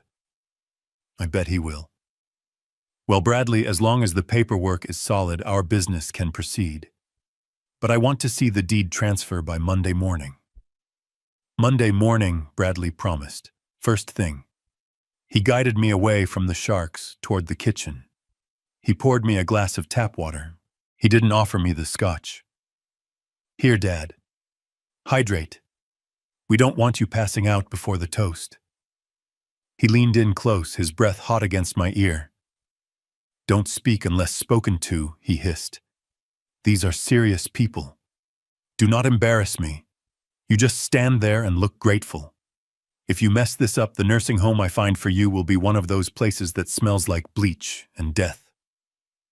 "Do you understand?" I looked at him. I saw the absolute arrogance in his eyes. He truly believed he had won. He believed I was a piece of furniture, an old rug he could roll up and store in the attic until he needed to pawn it. "I understand, Bradley," I said. He patted my cheek. A humiliating, infantilizing tap. "Good boy." He walked back to the center of the room. He clinked a spoon against his glass. The room fell silent. "Gentlemen, friends, partners," Bradley began, his voice booming. "Thank you for coming tonight. I know the last few days have been complicated, but I am happy to announce that the transition is complete." He pulled the fraudulent power of attorney document from his pocket and waved it in the air like a flag. "As of this afternoon, I have taken full legal control of the Thompson estate. My father has graciously decided to step down. He realizes that the modern world is a bit too fast for him. He wants to rest, and I am going to let him." The crowd murmured their approval. They didn't care about my rest. They cared about their money. Bradley pointed at me. I stood by the kitchen island, clutching my glass of water. "This house, this land, the accounts, they are now under new management," Bradley declared. "And to my creditors I say this. The liquidity issues are over. Monday, everyone gets paid, and then we build an empire." Megan clapped enthusiastically. She looked at me with a sneer. She mouthed the words, "Bye-bye." They were already spending the money. They were already remodeling the house in their minds. They had erased me while I was still standing in the room. Bradley turned to me. "Dad," he said, his voice dripping with mock affection. "Would you like to say a word?" Maybe thank everyone for coming to your retirement party. It was the ultimate insult. He wanted me to bless his theft. He wanted me to publicly validate his lies so that the loan sharks would feel secure in their investment. I looked at the room. I looked at Vargas, who was checking his watch. I looked at Megan, who was admiring her stolen diamonds. I looked at Bradley, who was glowing with the power he thought he possessed. I set my water glass down on the counter. I straightened my back. I adjusted my cuffs. I reached into my pocket and gripped the remote control. "Yes, son," I said. My voice wasn't raspy anymore. It was the voice that had commanded boardrooms in London, Tokyo, and New York. It was a voice that projected to the back of the room without a microphone. "I would like to say a few words. I have prepared a special presentation for this evening. A sort of handover ceremony." Bradley frowned. He hadn't expected the tone shift. He hadn't expected the clarity. "Keep it short, Dad," he warned. I smiled. It was a cold, sharp smile. "Oh, it will be short, Bradley, but I think you will find it very educational." I pointed the remote at the massive 80-inch television mounted above the fireplace. The screen that Bradley had bought with my stolen money 3 days ago. I pressed the power button. The screen flared to life. I pressed play. The room went dark as the lights dimmed automatically, a feature of the smart home system Bradley loved so much. The music stopped. The only sound was the hum of the television speakers kicking in. Bradley took a step toward me. "Dad, what are you doing?" "I am showing your guests the true nature of your inheritance," I said. And then the video began. I drove from the nursing home to the financial district. My hands were steady on the wheel, but my mind was a storm of calculations. I had the evidence of abuse. I had the evidence of theft. I had the fraudulent power of attorney document my son believed was valid. Now I needed the firepower to turn these pieces of paper into a prison sentence. I pulled into the underground garage of the Katz & Associates building. Leonard Katz didn't just have an office. He had a fortress on the 42nd floor. I took the private elevator up. When the doors opened, Leonard was waiting for me. He wasn't alone. Standing by the floor-to-ceiling window looking out over the city skyline was a man in a uniform that commanded respect. It was Chief of Police Marcus Reynolds. We had served on the city council together 15 years ago. He was a man of few words and absolute integrity. He was the hammer I needed to crush the snake I had raised. "Gerald Reynolds," said, turning around. He didn't smile. He saw the look on my face. "Leonard told me everything." Is it true I didn't answer with words? I walked to the mahogany conference table and opened my laptop. I connected it to the large monitor on the wall. I played the video from the backup camera. I played the clip of Megan taunting Catherine with the water. I played the clip of Bradley laughing as he taped over the main lens. The room was silent, save for the hum of the air conditioning and the tinny recorded voices of my son and his wife. I watched Reynolds's face. I saw his jaw tighten until the muscle jumped. I saw his hands ball into fists at his sides. "Turn it off," Reynolds said quietly. "That's enough." I closed the laptop. "I can have a squad car at your house in 10 minutes, Reynolds said. "I can have them in cuffs before lunch. Elder abuse, neglect, assault. This is a slam dunk, Gerald. Why are we sitting here?" I looked at Leonard. He was sitting at the head of the table, his fingers steepled. He knew why. "Because if we arrest them now," Leonard said, his voice calm and icy, "they make bail. They hire a defense attorney who argues that the video is out of context or that Gerald manipulated the footage. They claim it was a momentary lapse in judgment due to caregiver burnout. They get a plea deal, 2 years probation, maybe 6 months in minimum security." Reynolds scoffed. "Caregiver burnout. They went to Miami to party. And a jury might buy it," I said. "Bradley is charismatic. Megan knows how to cry on cue. I don't want a trial that drags on for years while they spend my money on their defense. I leaned forward. I want them buried, Marcus. I want them to go away for so long that when they come out, they won't even recognize the world. And to do that, we need more than abuse. We need fraud. Massive, undeniable felony fraud committed in front of witnesses. Leonard slid a file across the table. The trust, Gerald. The irrevocable trust we set up 5 years ago. I nodded. The trust was the nuclear option. When I retired, I transferred the deed of the house and the bulk of my investment portfolio into a trust. I was the trustee, but the assets did not technically belong to me personally. They belonged to the entity. And crucially, the trust had a specific clause.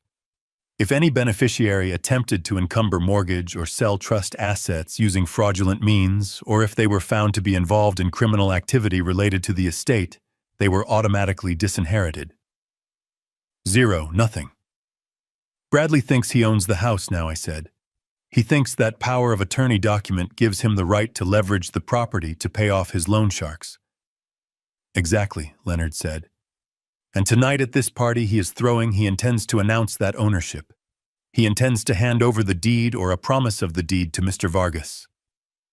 Vargas Reynolds asked, his eyebrows raising. The loan shark, the same, I said. Bradley owes him $100,000. He invited Vargas to the house tonight to prove he has the collateral to pay him back. Leonard smiled. It was a shark's smile. If Bradley attempts to use the house as collateral for a loan using a forged power of attorney, that is bank fraud. That is wire fraud. That is grand larceny. And since Vargas is involved, it potentially triggers RICO statutes. We aren't talking about probation anymore, Marcus. We are talking about 20 years in federal prison. Reynolds looked at the file. He looked at me. So you want to let him do it, Reynolds said. You want to let him stand up in front of everyone and commit the crime. I want to catch him with his hand in the jar, I said. I want him to believe he has succeeded. I want him to feel the relief of thinking he is safe. And then I want to take it all away. Reynolds nodded slowly. He understood. This wasn't just law enforcement. This was an execution. All right, Reynolds said. I will have a team in unmarked cars down the street. We will wait for your signal. But Gerald, once we go in, there is no going back. Your son will be a felon. My son died a long time ago, I said. The man in my house is just a thief wearing his face. We spent the next hour coordinating the details. Reynolds would position his men at the perimeter at 8:30 p.m. Leonard would arrive with me, ostensibly as my legal counsel, to verify the transition of power, but in reality to serve as the witness to the fraud. When the meeting was over, I asked for a private room in the office. I had one last task to complete. I sat in a small soundproof office with my laptop. I wasn't just a victim anymore. I was a director. I opened my video editing software. I imported the clips from the security cameras. I imported the audio recordings of their conversations. I imported the screenshots of the bank transfers. I began to assemble my presentation. I started with the footage of them leaving for Miami. The laughter. The suitcases. Then I cut to the footage of Catherine alone in the dark room. I synced the audio of Megan mocking Catherine's thirst with the video of them clinking champagne glasses in South Beach. It was brutal work. Watching the footage again and again, seeing the casual cruelty of the people I loved, tore at me. But I forced myself to watch. I needed the timing to be perfect. I needed the narrative to be undeniable. I added captions, timestamps. I highlighted the moment the camera was taped over. I highlighted the moment Bradley forged my signature on the catering receipt. I titled the video simply, The Truth. I saved it to a USB drive. I made 3 copies, one for the police, one for Leonard, and one for the 80-inch television screen in my living room. I held the small metal drive in my hand. It weighed less than an ounce, but it contained the weight of a lifetime of betrayal. I walked out of the office. Leonard was waiting. "It's done," I said. Leonard nodded. He looked at his watch. "It's time to go to the party, Gerald." I adjusted my tie. I checked my reflection in the glass door. I didn't look like a grieving husband. I looked like a man going to war. "Let's go," I said. "I don't want to be late for my own retirement." We took the elevator down. The sun was setting, casting long shadows across the city. Darkness was coming. But for the first time in days, I wasn't afraid of the dark. I was bringing the light, and it was going to burn them all to ash. The air in the living room was thick enough to choke on. It was a miasma of expensive cigars, heavy cologne, and the metallic scent of greed. I stood by the kitchen island, clutching my glass of tap water, and watched the ecosystem of my home being invaded by parasites.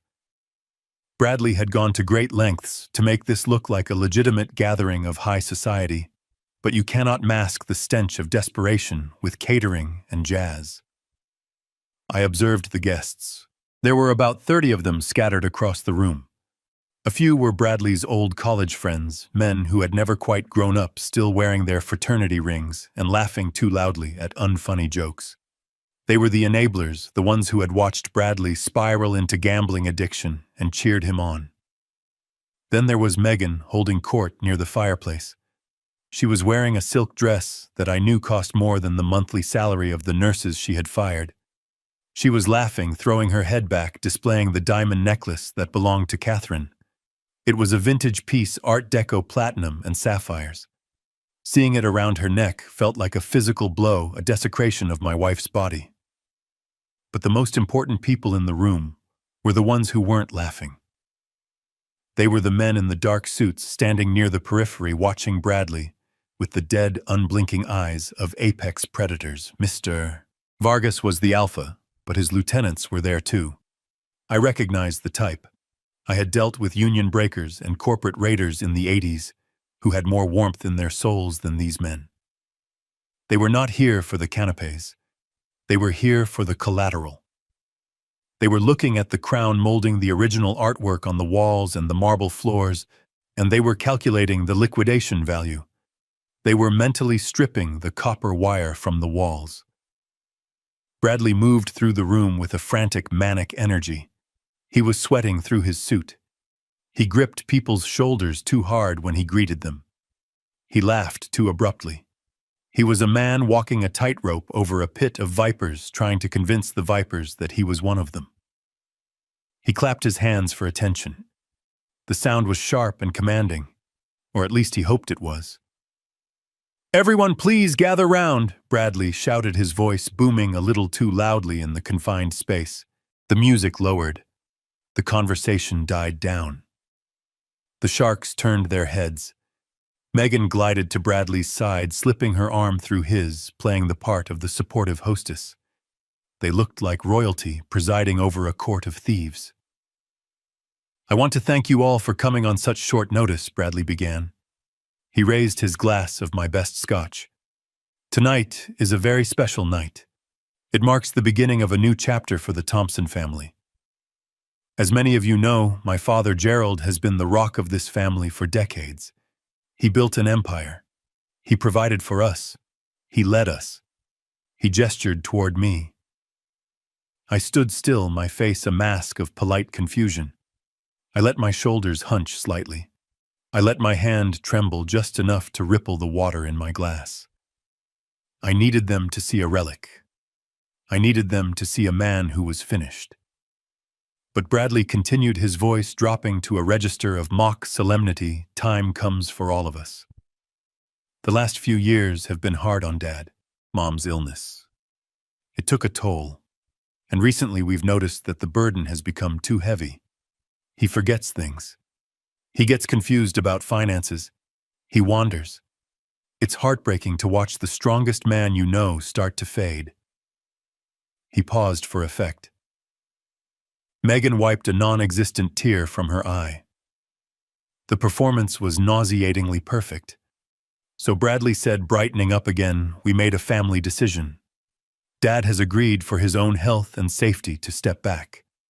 He has signed over the management of the estate, the properties, and the investments to me. He wants to rest. He wants to spend his remaining time without the stress of the modern world. And I am honored, truly honored, to take up that mantle, to protect his legacy, and to grow it. He pulled the folded document from his breast pocket. He didn't open it.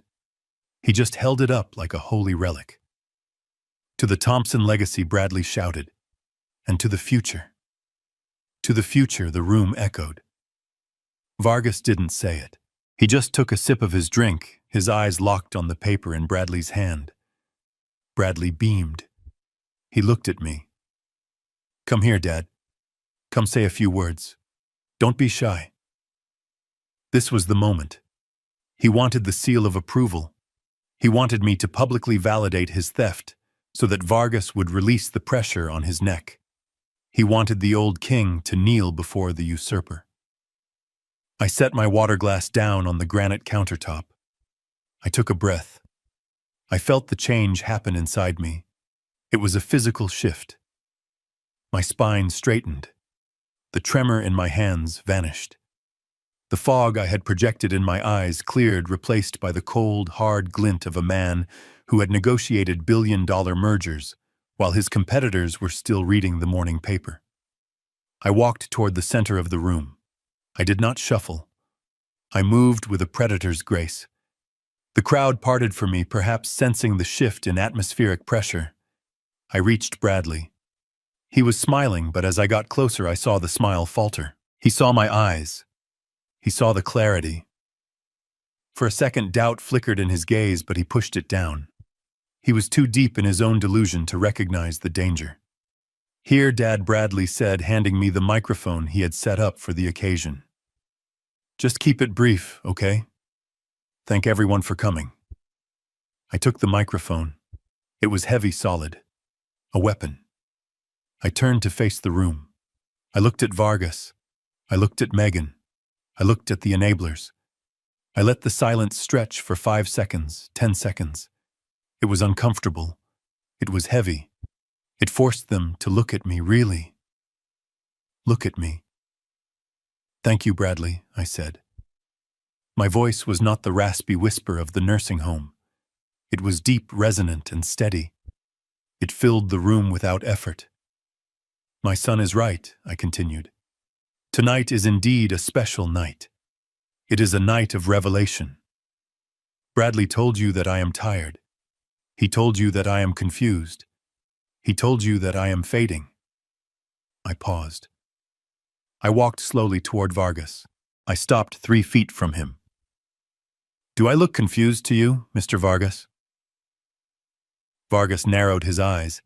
He didn't answer, but his body tensed. He recognized the tone. It was the tone of a man who knows exactly where the bodies are buried. I turned back to the room.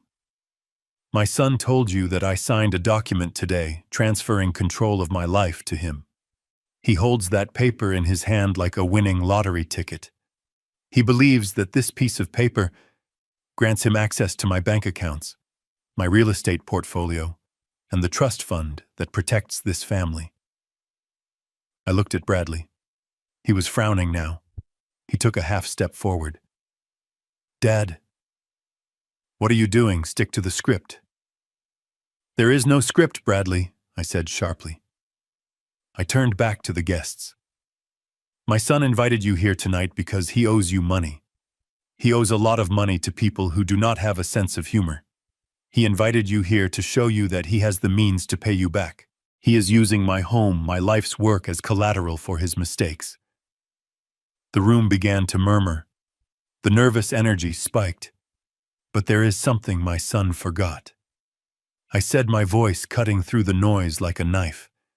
He forgot that I built this empire by paying attention to details. He forgot that I made my fortune by spotting frauds before they could sign the check. I reached into my pocket and pulled out the remote control. Bradley stepped forward, his face flushing red. Dad, stop it! You're having an episode! Megan, get his pills. Stay back, I commanded. The authority in my voice froze him in place. You want to talk about care? I asked him. You want to talk about how you and your wife have been caring for your mother while I was away? You want to tell these fine people how you earned your inheritance? I looked at Megan. She was pale, clutching her stolen necklace. She knew. In that moment, she knew. You told everyone here that I was abandoning my wife. You told them I was senile. But you didn't tell them what you did for the last 3 days. You didn't tell them about the trip to Miami. Bradley lunged. Give me the remote, I sidestepped him.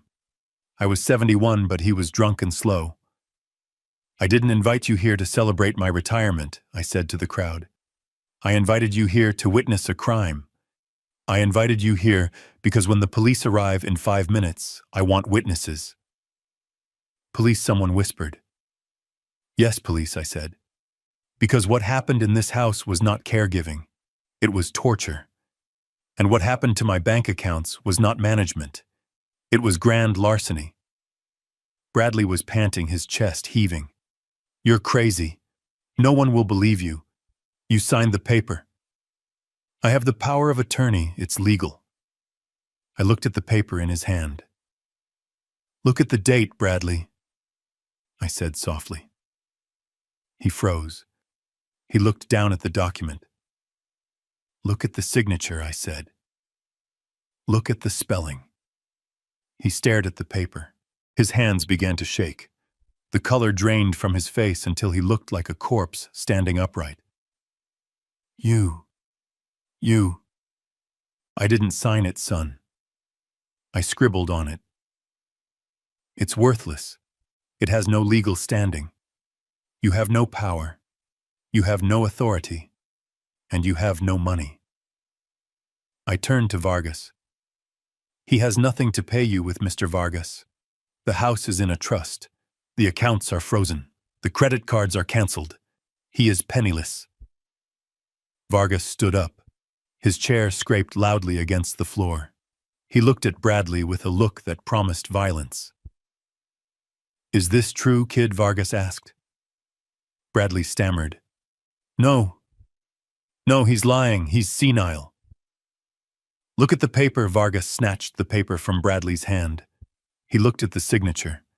He threw the paper on the floor. You wasted my time, Vargas said. I raised the remote. But that is the least of your problems, Bradley, I said. The money is just money. I can make more money. But what you did to your mother, that is something else entirely. I pointed the remote at the massive screen above the fireplace. You wanted a show? You wanted a party. Let's watch a movie. Dad, don't.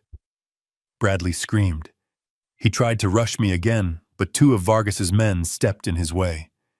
They weren't protecting me. They were ensuring he didn't leave the room before they got their answers. I pressed the button. The lights in the room dimmed automatically. The screen flared to life. The first image was a timestamp. Monday, 8:00 a.m. The room went silent. The video began to play.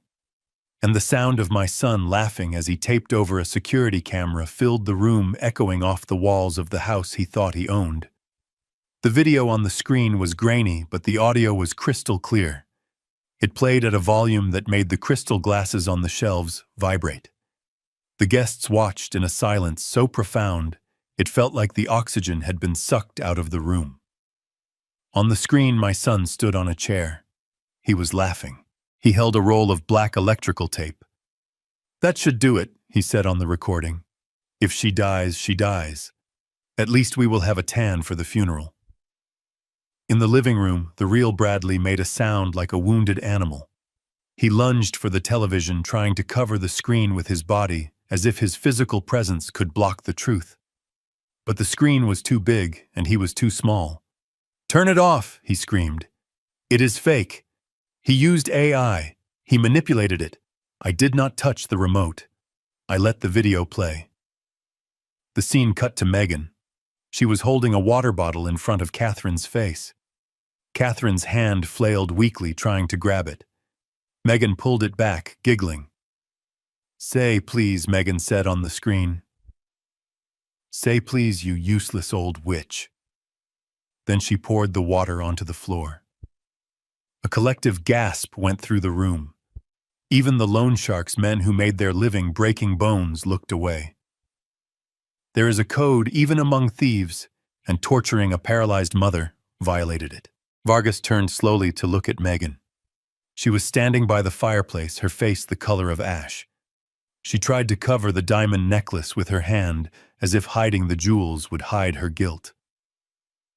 I stepped forward. That video was taken 3 days ago, I said, my voice cutting through the room. While you were in Miami spending my money, your mother was drinking her own sweat to survive. Bradley turned to me. His eyes were wild. He looked at Vargas, then at me. It doesn't matter, he shouted, pointing a trembling finger at me. It doesn't matter what you show them. I have the power of attorney. I signed it today. The house is mine. The money is mine. You can't stop the deal, Dad. It is legal. He pulled the document from his pocket again, waving it at Vargas. Mr. Vargas, look. It is signed. He signed it. We have a deal. The equity is yours. Just give me the bridge loan. Vargas looked at the paper, then he looked at me. He was doing the math. He didn't care about the morality of the video, but he cared about the stability of his investment. A man who tortured his mother was a man who would cheat his lender. I turned to the front door. Leonard now. Leonard Katz stepped out of the shadows of the hallway where he had been waiting. He walked into the light, carrying a leather portfolio. He didn't look like a party guest. He looked like an undertaker. He walked to the center of the room and placed the portfolio on the coffee table. He opened it. I am Leonard Katz, Mr. Thompson's attorney, he announced. And I am here to correct a significant misunderstanding regarding the ownership of this property. Bradley laughed nervously. Who cares who you are? My dad signed the transfer. It is done. Leonard looked at Bradley over the rim of his glasses. Your father signed a piece of paper, Bradley, but he cannot give you what he does not have. What are you talking about? Bradley snapped. He owns everything. Incorrect, Leonard said. 5 years ago, when Gerald retired, he placed all of his assets, including this house, his investment accounts, and his life insurance policies, into an irrevocable trust.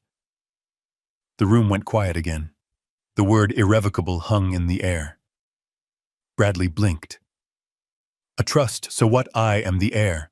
I am the beneficiary. The trust passes to me if he is incapacitated. And he is incapacitated. Look at him. Leonard pulled a document from the portfolio. He held it up. This is the trust deed. It has a specific clause. Clause 14b, the Morality and Competence Clause. It states that if any beneficiary is found to have engaged in criminal activity, specifically abuse, neglect, or fraud against the grantor, or if they are found to have debts related to gambling or illegal activities, they are automatically and permanently disinherited. Bradley froze. Disinherited, he whispered. Leonard nodded. The moment you taped over that camera, Bradley, you triggered the clause. The moment you forged your father's signature on the catering check, you triggered the clause. The moment you took a loan from a criminal enterprise, you triggered the clause. Leonard turned to the room, addressing the guests, and specifically Mr. Vargas. As of Monday morning, the sole beneficiary of the Thompson estate is the Veterans of Foreign Wars. Bradley Thompson owns nothing. He has no title to this house.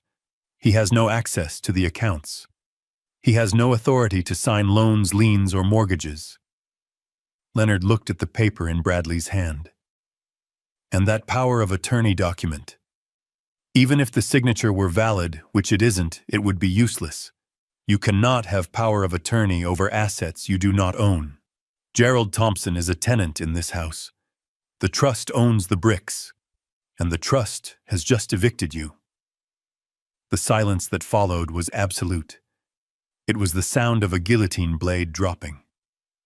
Bradley looked at the paper in his hand. He looked at the house around him. The house he had already sold in his mind. The house he had promised to Vargas as collateral for $100,000 of gambling debt, plus interest. He looked at me. "Dad," he pleaded, his voice cracking into a high-pitched whine. "You can't do this. You can't leave me with nothing." "I didn't do this, Bradley," I said coldly. "You did. You bet against the wrong man." I turned to Vargas. "Mr. Vargas, I believe this concludes your business with my son. He has no collateral. He has no assets. He has no inheritance. He is unemployed. And as of this moment, he is homeless." Vargas stood up slowly. He adjusted his jacket. He looked at Bradley. The look was not angry. It was disappointed. It was the look a butcher gives a piece of meat that has spoiled. "You told me you owned the house, kid," Vargas said, his voice low and gravelly. "You told me the old man was a vegetable. You told me the money was guaranteed." Bradley backed away, knocking over a vase. It shattered. "Mr. Vargas, please, listen. We can work this out. I have jewelry. Megan has jewelry." Megan clutched her necklace. "No," she screamed. "This is mine." Vargas ignored her. He stepped closer to Bradley. "You borrowed 50 grand for the tables. You borrowed another 50 for the lifestyle. With the juice, you owe me $140,000. Tonight." "I don't have it," Bradley sobbed. Vargas looked around the room. He looked at his men. "He lied to us, boys. He wasted our time. He tried to pay us with a house he doesn't own." Vargas turned back to me. He nodded respectfully. "Mr. Thompson, how so? I apologize for the intrusion. We were misled. We will be leaving now." He gestured to his men. "But we are taking him with us. We need to have a conversation about payment plans." Two of the men in suits stepped forward. They grabbed Bradley by the arms. "No!" Bradley shrieked, kicking his legs. "Dad, help me! They're going to kill me, Dad! Please, I'm your son!" I watched them drag him toward the door.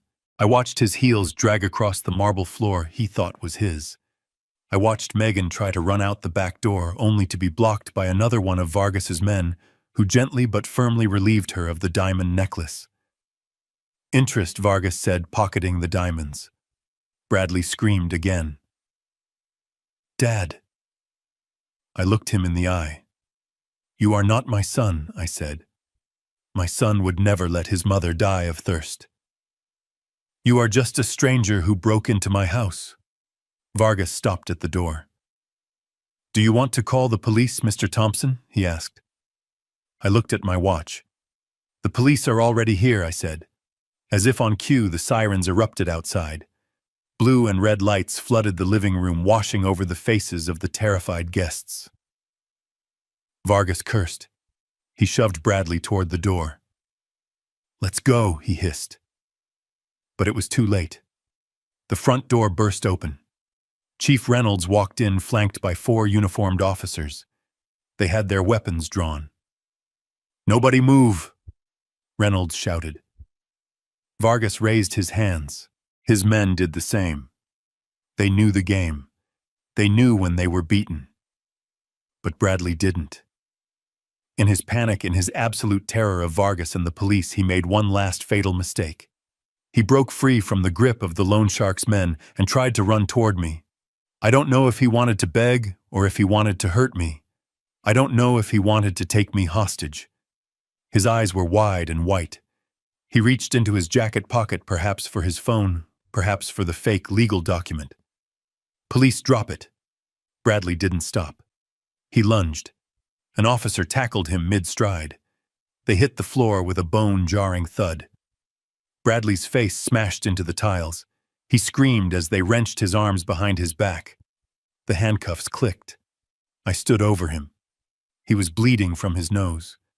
He was crying. Snot and tears ran down his face, mixing with the blood.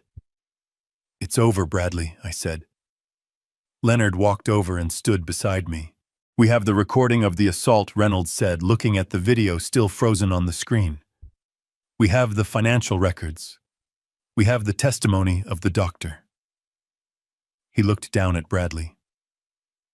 "Bradley Thompson, you are under arrest for the aggravated abuse of an elderly person, grand larceny, fraud, and conspiracy." Megan began to scream as an officer handcuffed her. She looked at me, her eyes filled with hate. "You planned this," she shrieked. "You sick old man! You set us up! I didn't say a word! I simply turned my back on them." I looked at the screen where the video of my wife had played. I picked up the remote and turned it off. The room went dark again, lit only by the flashing police lights. "Get them out of my house," I said. The officers dragged them away. I listened to Bradley's screams fade into the night. I listened to the sound of the squad car doors slamming shut. The guests began to filter out silently, terrified, keeping their heads down. Vargas nodded to me one last time before being escorted out by Reynolds. He wouldn't go to jail tonight. He was smart. But Bradley was never coming back. I was alone in the living room. The party was over. The house was a wreck. But the air felt cleaner. I walked to the window and looked out. I saw the police cars driving away. I saw my son looking out the back window of the cruiser, his face pressed against the glass, his eyes locking with mine for one last second. I closed the curtains. I turned to Leonard. "Is Catherine safe?" I asked. "She is at the private facility," Leonard said. "The best suite. They are stabilizing her. She is asking for you." I nodded. "Let's go," I said. "I have a wife to take care of." I walked out of the house, leaving the lights on, leaving the mess, leaving the past. I didn't lock the door. There was nothing left in there worth stealing. The chaos that followed was swift and brutal. It was not the chaotic energy of a party, but the structured violence of the law. Chief Reynolds did not need to shout. His officers moved with the efficiency of a team that had seen the worst of humanity and knew exactly how to handle it. They hauled Bradley up from the floor. Blood dripped from his nose onto his rented tuxedo. He wasn't fighting anymore. The fight had left him the moment he realized his inheritance was a myth. He was limp, a dead weight, sobbing with the undignified gasps of a child who has realized the timeout is permanent. Megan was less compliant. As an officer clicked the handcuffs around her wrists, she began to shriek. It was a high, piercing sound that shattered the last remnants of the jazz music. She thrashed her heels, slipping on the marble floor. "It wasn't me," she screamed, her eyes wild, darting around the room for an ally that didn't exist. "Bradley made me do it. He said we had to. He said Gerald was going to die anyway. I'm a nurse. I was just following orders." I watched her. I watched the woman who had poured water onto the floor in front of my dying wife. I watched her try to trade her husband's freedom for her own. It was pathetic. It was exactly what I expected. I walked over to where they were holding her. I stood just out of reach of her kicking legs. "You aren't a nurse, Megan," I said, my voice cutting through her screams. "You are an inmate. And where you are going, they don't wear designer dresses." She spat at me. It landed on my shoe. I didn't flinch. I simply turned away. "Get them out of here," Reynolds ordered. The officers dragged them toward the front door. The guests, the loan sharks, the enablers, they parted like the Red Sea. No one said a word. No one tried to help. Mr. Vargas stood by the door watching the procession. As Bradley was dragged past him, weeping and begging for a second chance, Vargas didn't even blink. He looked at me. He gave me a single short nod. It wasn't a nod of friendship. It was a nod of recognition. Game recognized game. Then he turned and walked out into the night, vanishing before the police could ask him for ID. He knew the debt was uncollectible. He cut his losses. Bradley wouldn't be so lucky. I followed the police out onto the porch. The humid Florida air felt different now. It felt cleaner. The flashing blue and red lights illuminated the neighborhood. Neighbors were coming out onto their lawns watching the spectacle. They saw the golden sun being shoved into the back of a squad car. They saw the perfect daughter-in-law screaming profanities as she was forced into another. Bradley pressed his face against the window of the cruiser. His breath fogged the glass. He was mouthing one word over and over again. Dad. Dad. Dad. I looked at him. I looked at the face of the man who had taped over a security camera so he wouldn't have to watch his mother die. I reached into my pocket and pulled out my phone. I deleted his contact. Then I turned my back on the flashing lights. I walked back into my house and closed the door. The silence that rushed in to fill the space was heavy, but it wasn't lonely. It was the silence of a job finished. 6 months later, the ocean breeze is cool against my face. I am sitting on a wooden bench overlooking the Gulf of Mexico. The sun is setting, painting the water in shades of purple and gold. Beside me, in a customized wheelchair that cost more than Bradley's car, sits Catherine. She is different now. The recovery has been slow. She still cannot speak much, just a few words here and there. But her eyes are bright.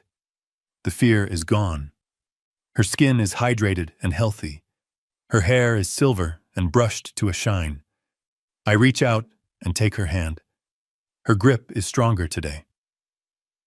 We have a new routine, Catherine and I. We live in a suite at the Seaside Recovery Center. It is the best facility in the state. I sold the house. I sold the furniture. I liquidated everything that had a memory of Bradley attached to it. I didn't want the ghosts. We spend our mornings in therapy and our evenings here watching the waves. The legal battle was short. Faced with the video evidence and the financial audit, Bradley's public defender advised him to plead guilty. He got 15 years for aggravated elder abuse, grand larceny, and fraud. Megan got 10. They are in different prisons. They will never see each other again. I didn't go to the sentencing. Leonard went. He told me Bradley cried when the judge read the verdict. He told me Bradley asked if his father was in the courtroom.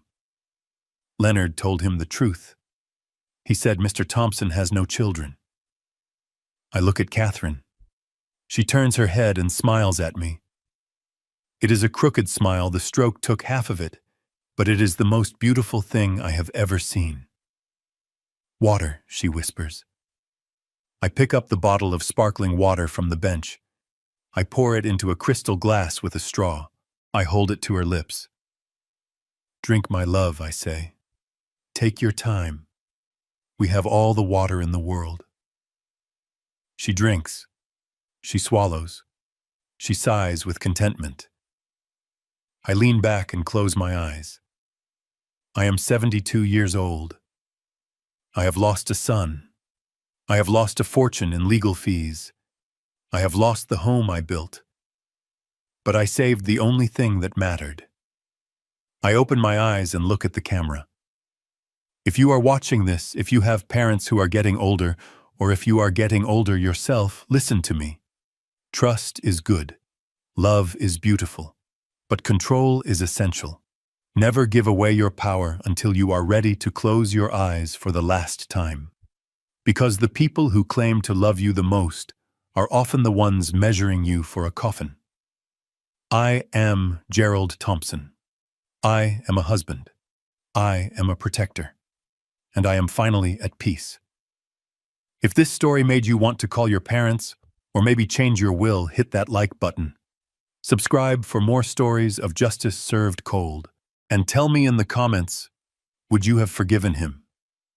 Because I never will. The hardest lesson I learned wasn't about money or law. It was about the nature of blood. We spend our lives building safety nets for our children, believing that when we fall, they will be there to catch us. But I discovered that sometimes the hands reaching out aren't there to help you up. They are there to pick your pockets. Blind trust is a liability even within your own home. Real love protects. It never exploits. Do not feel guilty for guarding your dignity, your assets, or your well-being. The strongest fortress you can build is one where you hold the only key. Never apologize for surviving the people who tried to break you. If this story reminded you that you need to protect your own future, please hit the like button and subscribe for more stories of justice served cold. And tell me in the comments, would you have forgiven Bradley, or did he get exactly what he deserved? I'll see you in the next story. 자기장의 제일 중심부거든요. 여기가 자기장의 제일 중심부입니다. 여기가 제일 그 자기장으로부터 안전하긴 해. 그러니까 실격 처리가 덜 위험하고. 실컷 처리 높다. 그리고 여기가 보니까 주택가가 많이 섞여 있어요. 여기 나쁘지 않은 것 같아. 이런 게 숨어 있고. 그리고 진짜 꼬리 잡기 여기는 계속 잡으러 갈 팀 보고 있거든. 우린 또 여기 잡아야 되고. 내 생각에 만약에 지금 우리가 자, 저희도 머리 한번 써볼게요. 우리가 사실 하정 언니 주황, 노랑 잡았다는 거 확정이고 네. 초록팀까지 잡은 것 같아. 잠깐만. 근데 아까 여기가 먼지 잡고 있지 않았어? 응.